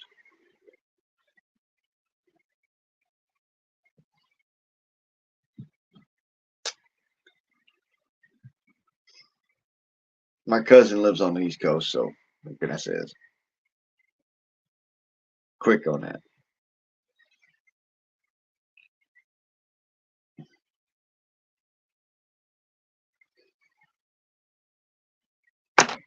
Yeah, just a 44 caliber slug. Muddy soil must be muddy. Otherwise, it just bounce right off, and you don't want that. You want it to dig deep down in the soil, punch a hole. This is a trick that my granddaddy taught my dad, and my dad taught me about black powder arms versus regular firearms. Regular firearms, they don't make that same stink. They don't make that same stink. So the it doesn't have the same reaction with the moles. Good black powder gun to do it. My dad used to have a couple of different ones, and he used to go out with his Hawkins rifle. And funny enough, he'd take his Hawkins rifle out back, and fucking moles digging through the shit. You just blow a hole through the fucking mound. He'd blow a hole through the mound of the mole was digging in, and come back next morning and be like, "Yep, got him."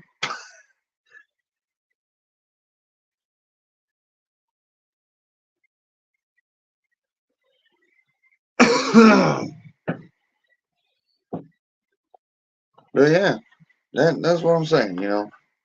You deal with what you got to deal with, one step at a time, one problem at a time. And that was my first problem this morning. I woke up to a mole making holes in my yard. Dealt with that and moved forwards.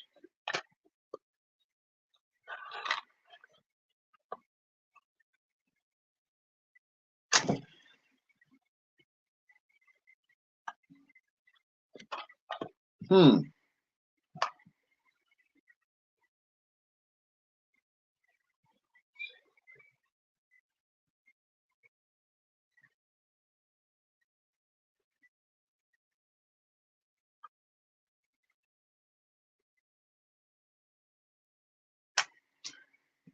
Yeah, that would be 102.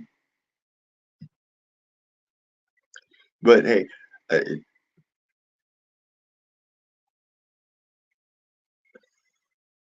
what can I say? Um,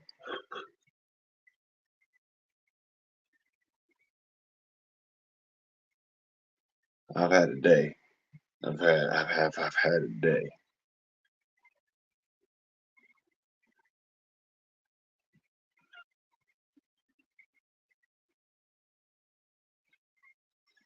I work my ass off all day. So it is 10 o'clock. So, ladies and gentlemen, I'm going to take my leave. And y'all feel free to cruise the interwebs. You don't got to go home, but you ain't going to be staying here because this here is going about to end. So, hope you had a good time. Much love and God bless. And by the by, this is your guardsman on, man, motherfuckers. I'm out.